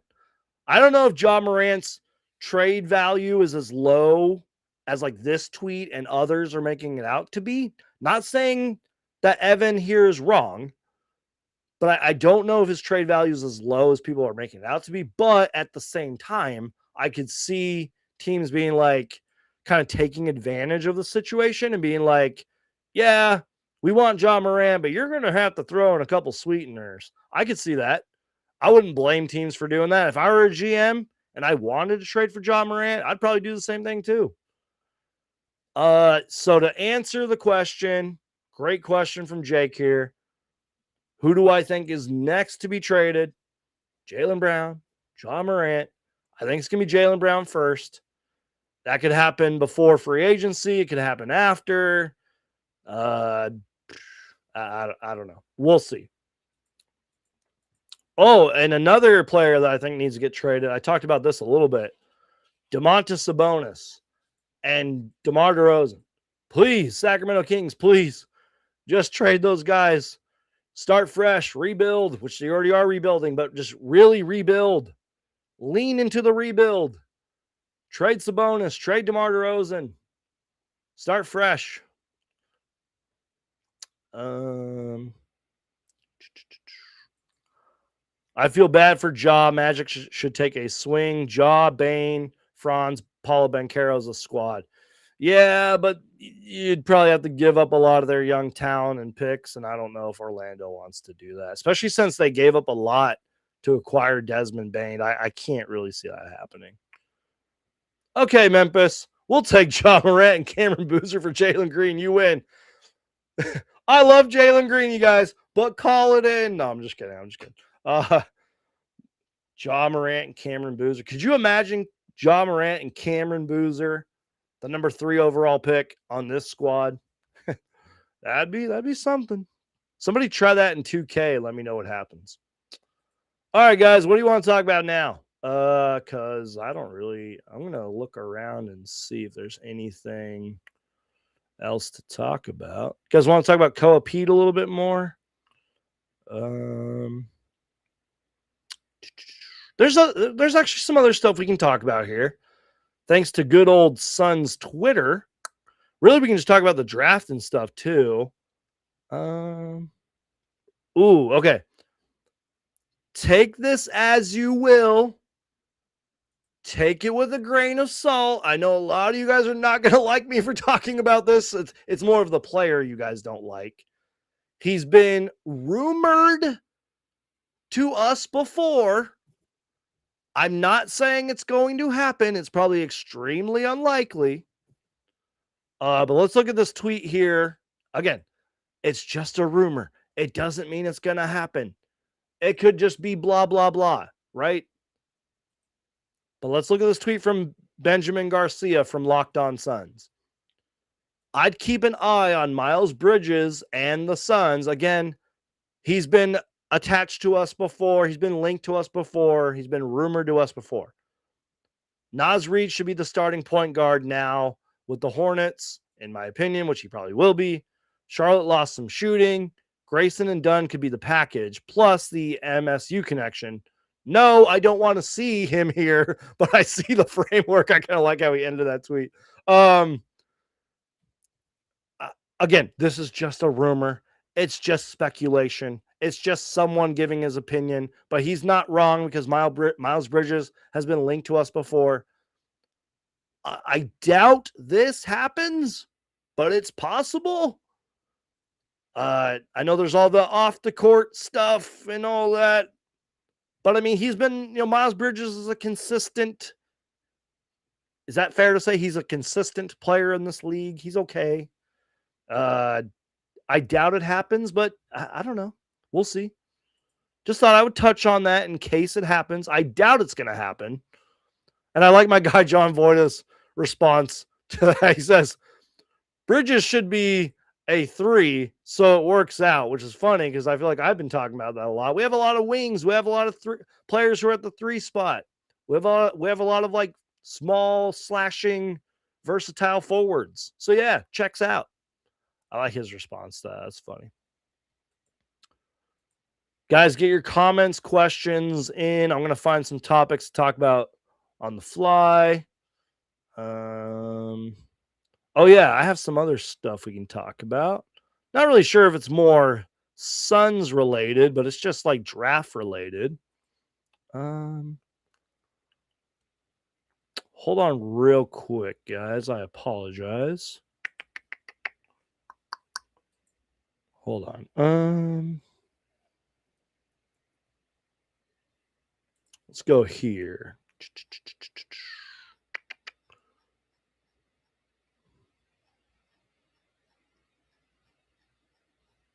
Sorry, guys. Give me 1 minute. Give me 1 minute.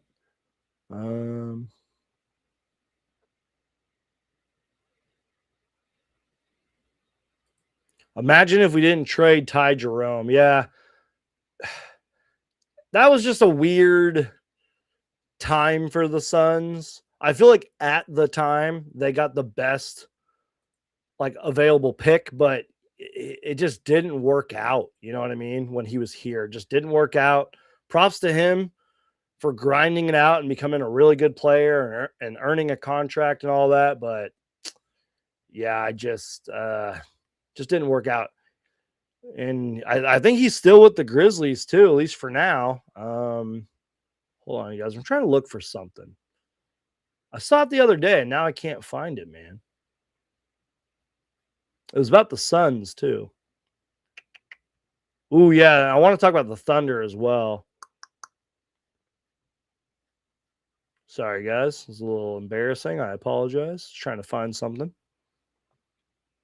Doing this on the fly. So get your comments, questions, all that stuff in right now. We're at an hour 30. I'm going to play the sponsor of this video, the live show, one more time while I'm looking for stuff that we can talk about, because I got a few things I do want to talk about. So don't go anywhere. Let's play the sponsor of this live show, Learn a Note. Want to learn piano notes faster and actually remember them? Then it's time for Learn a Note, the powerful, easy-to-use app designed for piano beginners, music students, teachers, and anyone ready to build real note-reading skills. With Learn a Note, you can practice treble clef, bass clef, or both with random note exercises that train your brain for true recognition, not simple memorization. Play using the on-screen keyboard or connect a USB or Bluetooth MIDI keyboard for real hands-on practice. Get instant visual feedback, turn hints on or off, track session stats, lifetime progress, first try accuracy, and the notes that need more work. Perfect for home practice, classroom teaching, sight reading, adult learners, and kids learning the fundamentals of piano. See the note, find the key, build the skill, gain the confidence. Learn a Note. Simple, visual, effective piano note learning.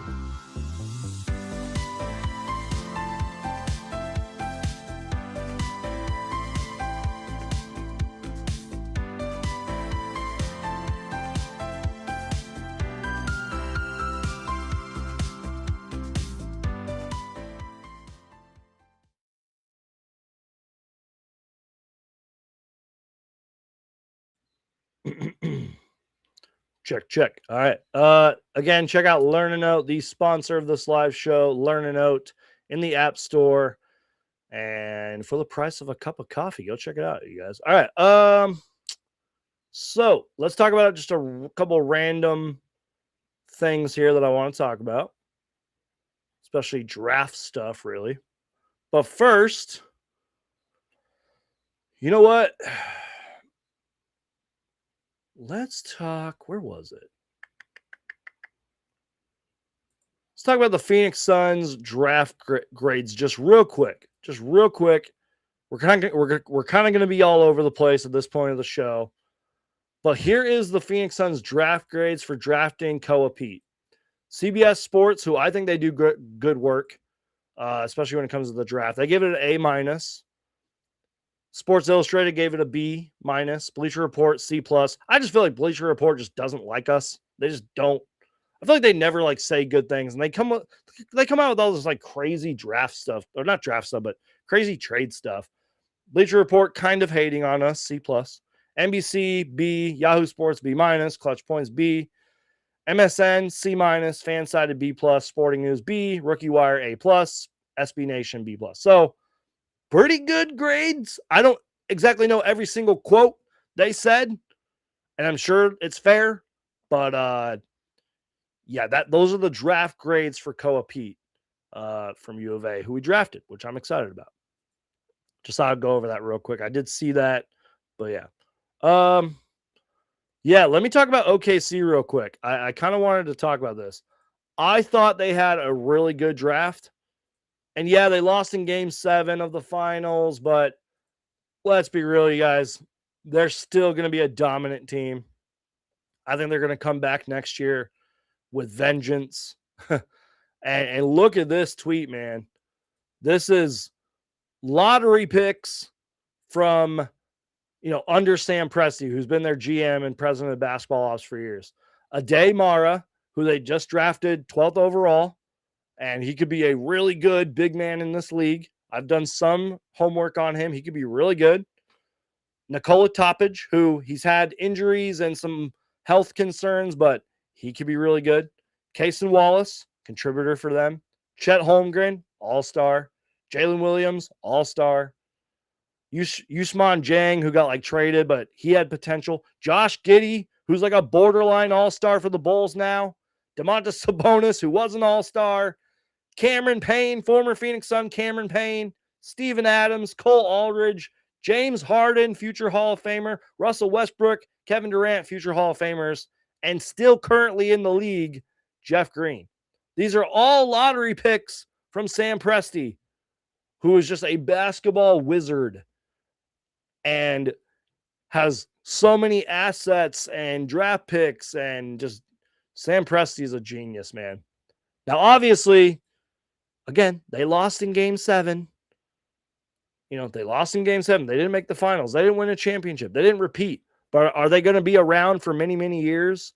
Oh, and they also drafted that one, I forget his name, Bennett something. He's a really good 3-point shooter. They got him too. They had a really good draft.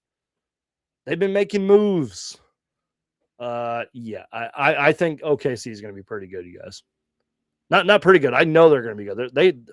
They're good. Let's just say that. Yeah, Nikola Topic, that guy can be good or great. I agree, man.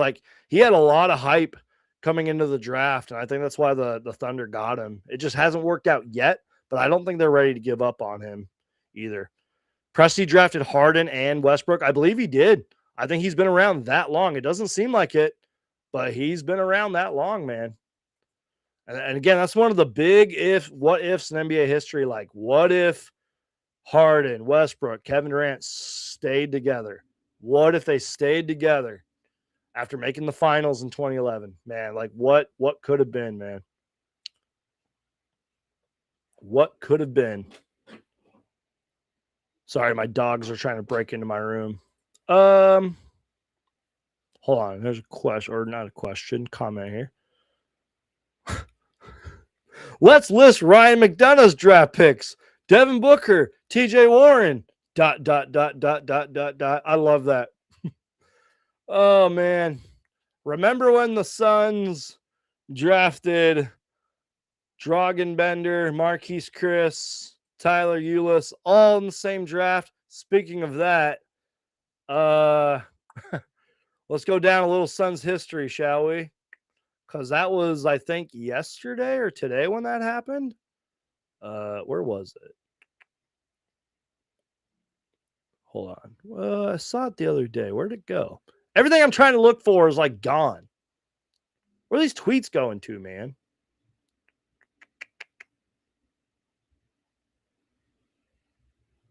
Oh, right here. Here we go.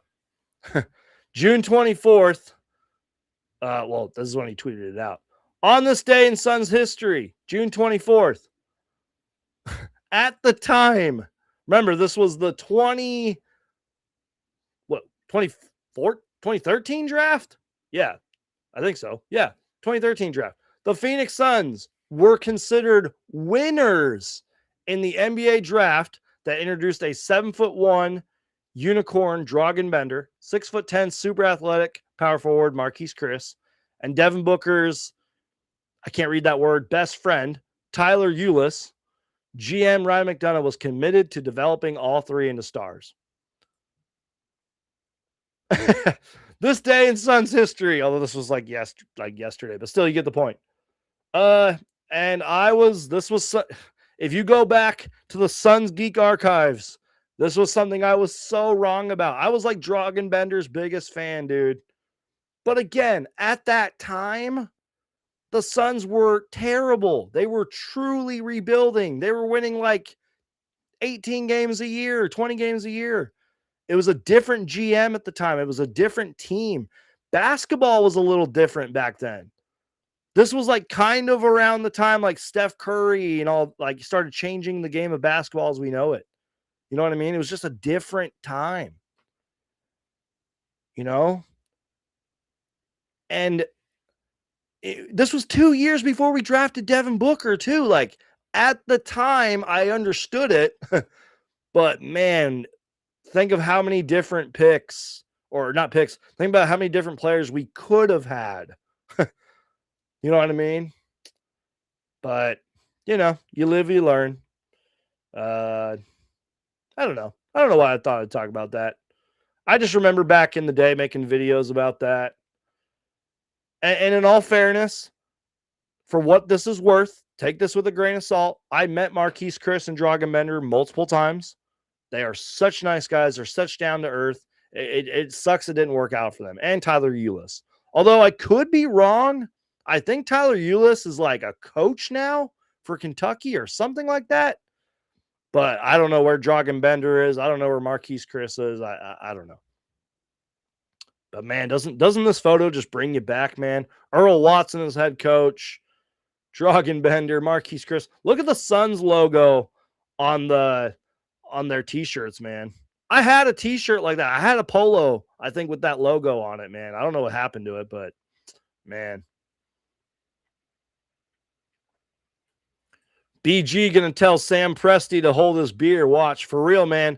I was saying something, well, not really like this, but I was like, this is now year 2 of Brian Gregory being our GM. He needs to like prove that last season wasn't like a one-hit wonder, like, and so far he's doing it. Keep up the great work, Brian Gregory.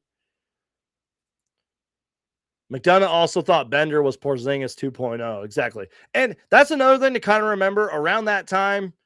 Like, when did Kristaps Porzingis get drafted? 2016, 2017? You know what I mean? It was just a different time, man. I don't know.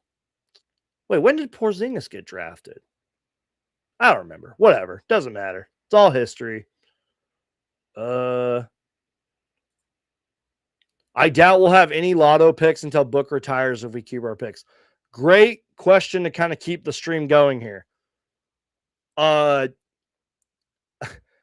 We traded a few second rounders to move up, and I'm 100% okay with that.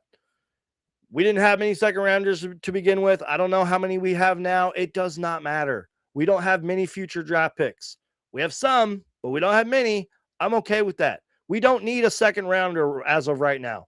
We have all the young talent we can ask for.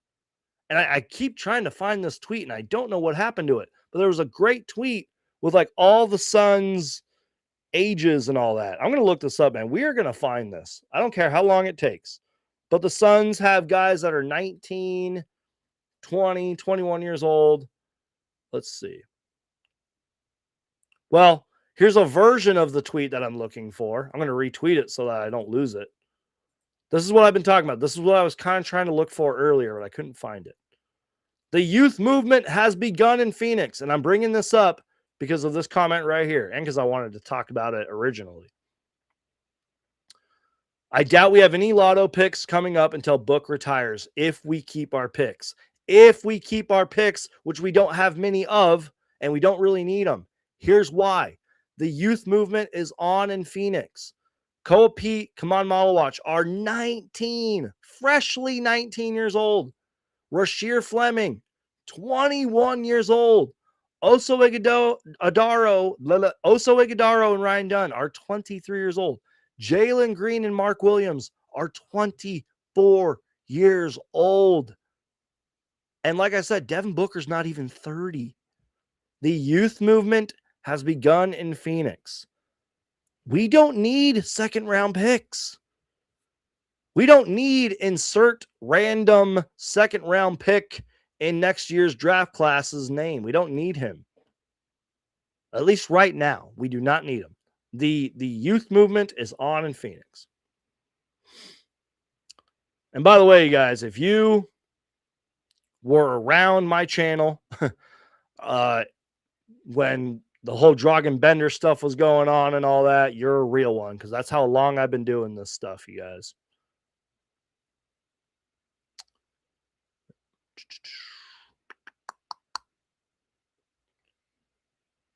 Oh, yeah, I'm sorry, Sawbucks. I got my years mixed up. That was actually the year after Booker. You're right. Yeah, it was 20. Yeah, because they were teammates. What am I talking? I'm so stupid, you guys. Yeah, it was the year after Dragon Bend. Yeah, after the year Booker got drafted. Booker was 2015. Why did I think it was 2013? What am I talking about? Was 2013 was the year Ryan McDonough took over, and we surprised a lot of people and won 48 games. Why did I think they were drafted in 20? What is wrong with me? Yeah, the 2016 draft was not very good. Yeah, it was the year. You're right. It was the year after Devin Booker. Booker was 2015. Bender, Chris, Tyler Eulis were all 2016. I'm sorry, guys. And wasn't Porzingis in that same draft? Or like before? Was he in the 2015 draft? I don't know. You guys get my point.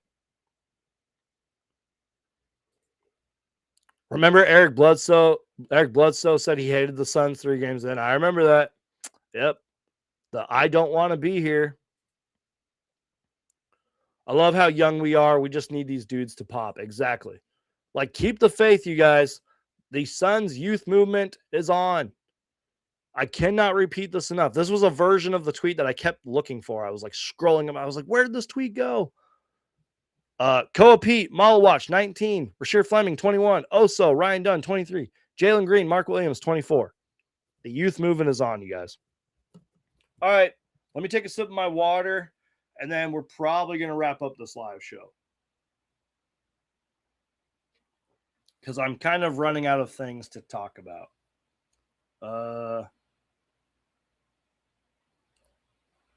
Yeah, 2013 Alex Len. Yeah.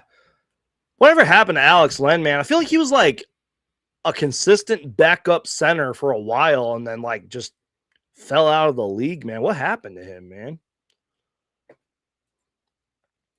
Bender went south after he got injured. Dragan was off a little, but suffered an injury to his lower body, right? Yeah, I think he did deal with some injuries, in all fairness.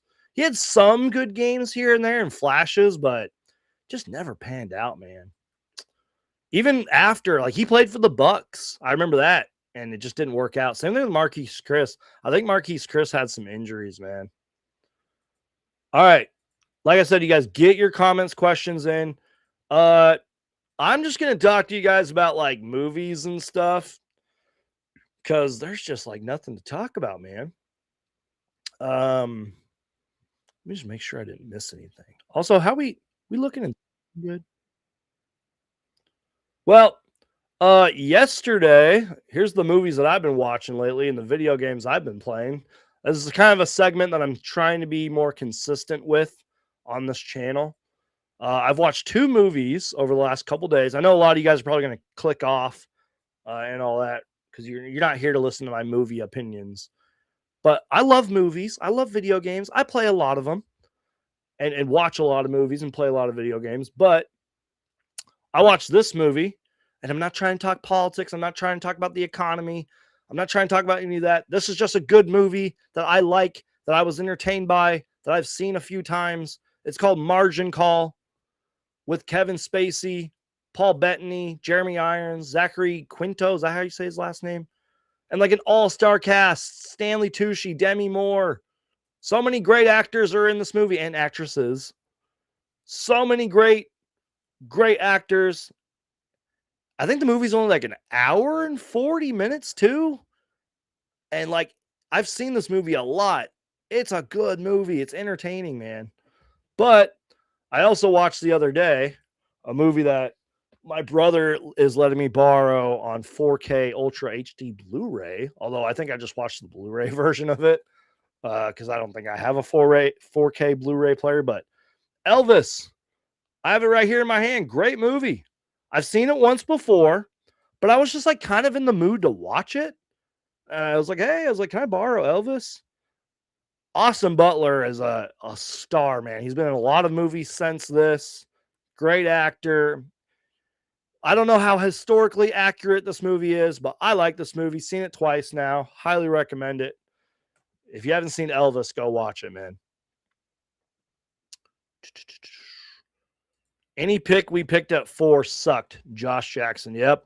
I'm not kidding you guys. I might be able to show you. I have a Josh Jackson t-shirt. I still have it. Josh Jackson's another one of those like players that just did not pan out, man. He just did not pan out. Not Suns related, but anyone remember Thon Maker? Another player that just did not work out. Had great size, great potential. Did not work out. Although I think he's either a coach or a player for, I forgot the country he was from, but I think they made the Olympic team, or they made the Olympics and they played well. But yeah, Thon Maker, I remember him, man. That was one of those like picks, kind of like Bull, for example. Like, oh, he's got good size, he's athletic, long wingspan. That was one of those like high risk, high rewards, but Thon Maker just didn't work out, man. I just hope these young guys we have now are much better than the rooks in 2013 and 2016. Yep, exactly. Like, that's the hope. And I've said, even though I've had my hot takes about Come On Malawatch, that's my hope. I want to believe every Suns fan's hope is that Come On Malawatch, Rasheer Fleming, and now Koa Peat will develop into really good players, if not better. Come On Malawatch, like I said, he's oozing with potential. Rasheer Fleming showed flashes of a really good like 3-and-D player. Somebody who could like be a defensive starter, good player in this league for years to come. And Koa Peat, 19-year-old rookie, has some question marks to his game, has things he needs to work on, but I think he has the mindset. The Suns have to hope that we are that these rookies are better than the ones we had in 2016 and in 2013 and in 2017 with Josh Jackson. Yeah, I haven't seen The Back Rooms yet. I've heard it's insane. I feel like that's a movie I would love because I don't really talk about this much on the channel, but I really do love like horror movies, thrillers, psychological thrillers. And from what I've heard The Back Rooms is like insane. I've heard that movie Weapons is really good. So many great movies. Like this is that movie Obsession. I heard that was really good. Like it's a great time to be like a horror, psychological thriller fan. The last movie, and I'm not really trying to compare them, but the last kind of like, not kind of, it is a psychological thriller. The last movie sort of in that genre, if you will, question mark, was this movie Hederick.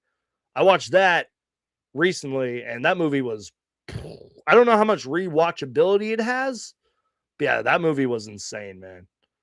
So yeah, I definitely got to see The Back Rooms. There's so many movies I need to watch, you guys. Yeah, I've heard Masters of the Air, which Austin Butler's in, was really, really good. And I like those kind of shows and movies and all that.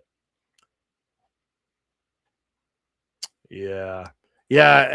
I think this is correct. Elvis was a good movie, man. Not accurate much at all. Yeah, I kind of figured that. I figured a lot of that stuff was probably overblown or exaggerated or Hollywoodized.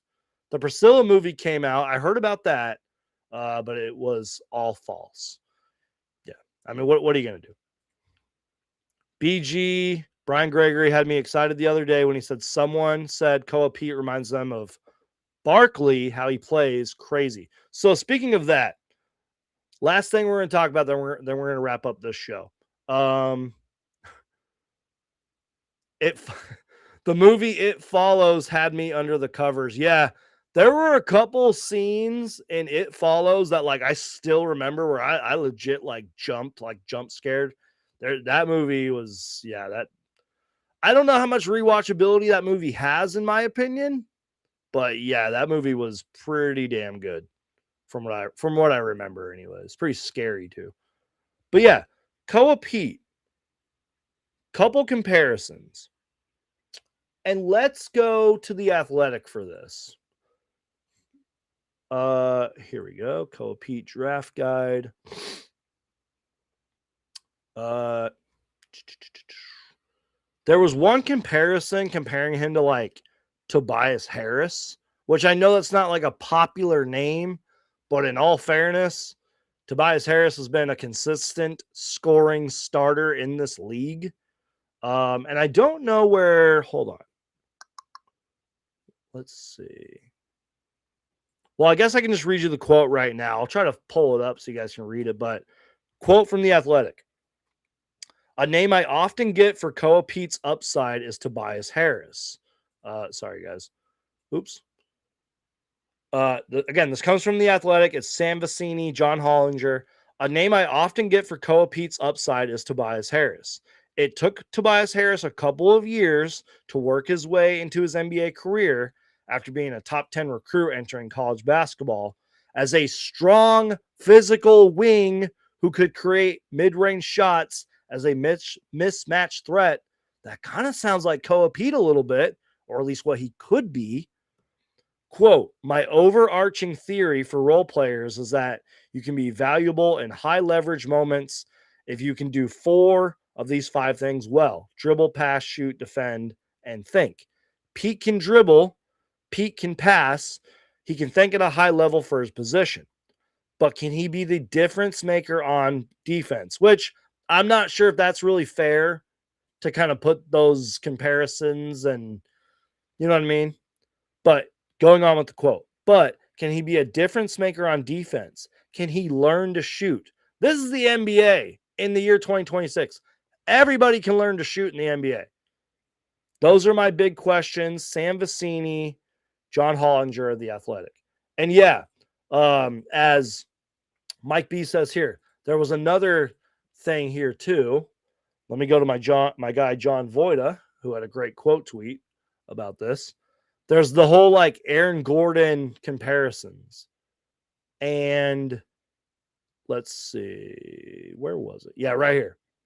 So John Gambadoro, 12 hours ago, put out this tweet. The comp / ceiling for Koa Peat, what I have heard, this is John Gambadoro, from what he's been hearing about, you know, the comparisons and ceiling for Koa Peat, is Aaron Gordon / Paulo Banchero, who's an all-star, really good player. A player who can put pressure on the rim, I agree with that, handle the ball, attack the basket, physical, versatile defender who can guard multiple positions, strong resilience with one-on-one defense because of his strength and ability to rebound on both ends, plus bring the ball up the court after a defensive board. Time will tell, only 19 years old, has a lot of time to develop. And then I love John's tweet here with a great graphic of U of A Aaron Gordon and U of A Koa Peat. Koa Peat, if he becomes anything close to Aaron Gordon, the Suns found themselves a player. One Wildcat set the standard. Now another gets his chance to follow a similar path in Phoenix. Well done by Suns Jam, John Voida, and well done by Gambo. And again, I think the Tobias Harris comparison isn't bad either. I mean, I think because of like his contract and like how it didn't really work out in Philly, I feel like Tobias Harris kind of gets a little too much hate, but these are good comparisons, you guys. And like, again, we have to be hopeful. Let's get crazy. What if Koa Peat is like a gem and like one of the best players in this draft class and becomes a defensive scoring threat, like an all-around player? I don't know. All right, you guys, we're almost at the 2-hour mark. We're literally going to get to the 2-hour mark, and then that's going to be it. So I don't know about you guys, but I'm going to go probably watch another movie. If you have a movie recommendation, tweet me or something. I'm going to find some kind of movie to watch, and I'm just going to relax, enjoy the start of my weekend. I'm off work this week and thankful that I was able to take the week off. And, yeah, just going to relax, play some video games, watch a movie. So follow me on Twitter if you want to see the movie that I decide to watch. I will be back with more content. There's so much stuff that I want to like clip, you know what I mean? Clip and upload. Like I want to upload a few things from the live show before the draft. I want to tweet some stuff from the draft, especially when I was live with Justin from Fanning the Flames. There was a lot of great conversations him and I had that I want to like clip and upload. You know, obviously I'll keep you guys updated on the latest Phoenix Suns news. I'll be doing YouTube shorts, live shows. Super Mario Hoops and I have a show planned. That could be tomorrow. That could be a few days from now. Who knows? So stay tuned, you guys. More live shows, more Q&As, more Suns news, YouTube shorts, videos, all this stuff. The content is not going to stop, you guys. So just do me a favor. The best way to support this channel, you guys, is just to keep watching. Crush that like button. Share the show. Tell people about Suns Geek, you guys, please. Follow me on Twitter and Instagram and TikTok. Do it right now, you guys. Click that little share button. Tag me in it. And you know what? Before we get out of here, I mentioned this earlier. At least I think I still have it. It's literally like right here in a drawer. I just have to look for it. I want to find that Josh Jackson shirt, you guys, because we were talking about Josh Jackson and Dragan Bender and all them earlier. Do you guys think I should do it before we end the show? Do you think I should find that Dragan Bender or that Josh Jackson shirt? And should I do it? Let me know. Let's see.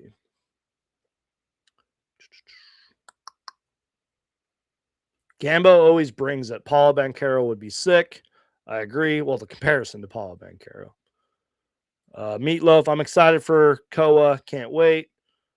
Miles Bridges is a low character thug. Hard no. I understand that. I agree.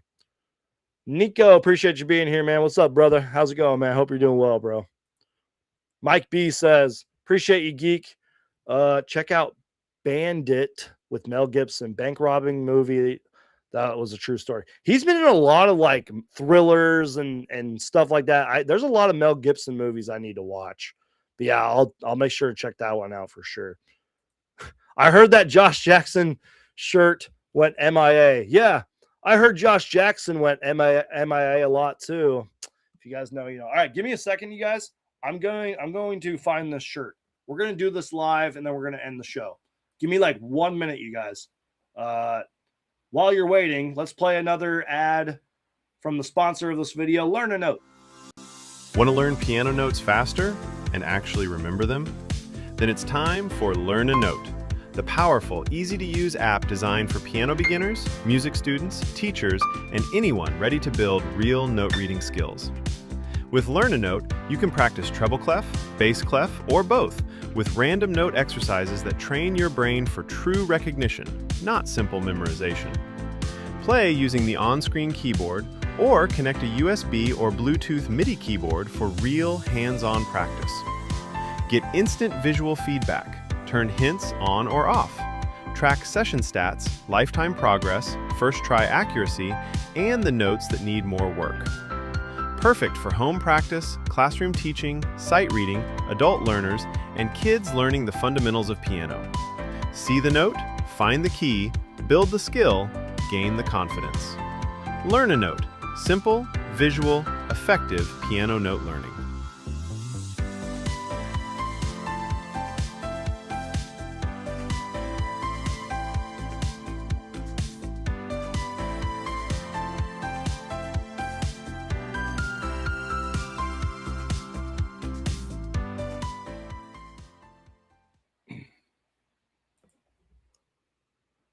All right, you guys, before we get out of here, like I said, thank you to the sponsor of this live show, Learn a Note. Make sure to check it out on the App Store.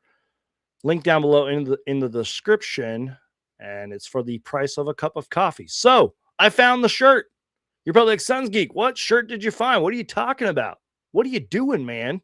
Well, I found the Josh Jackson shirt because we were talking about Josh Jackson, Dragan Bender, Marquise Chris, Tyler Eulis.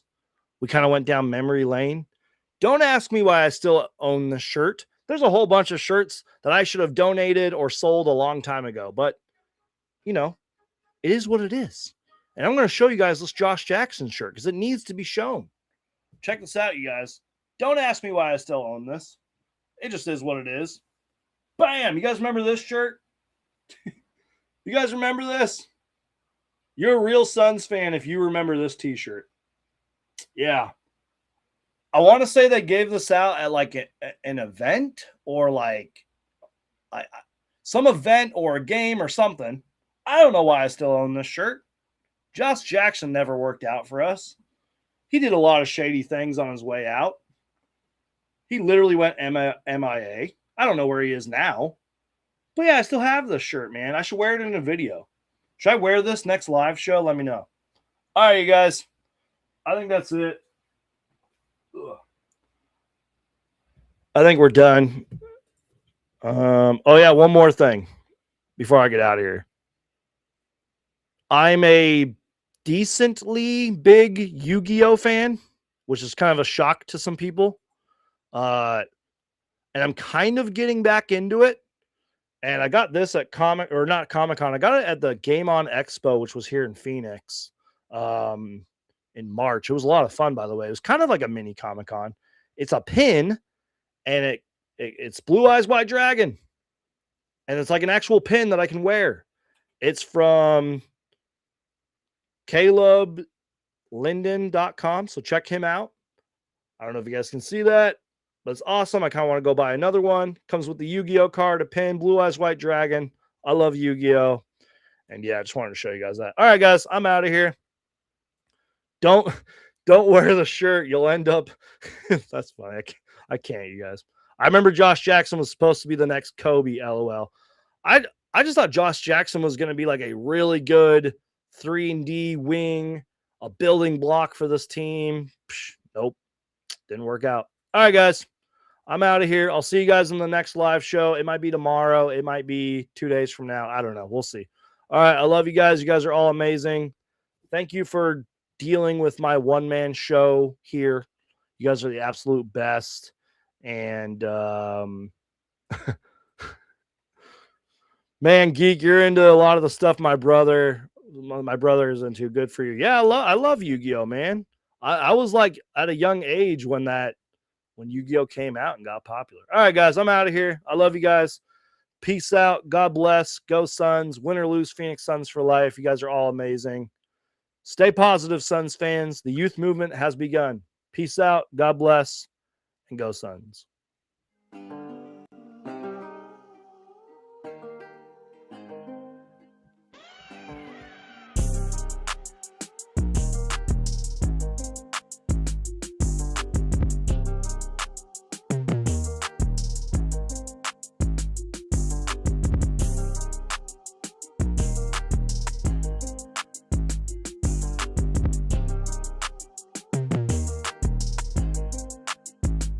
What's up, Suns Geek?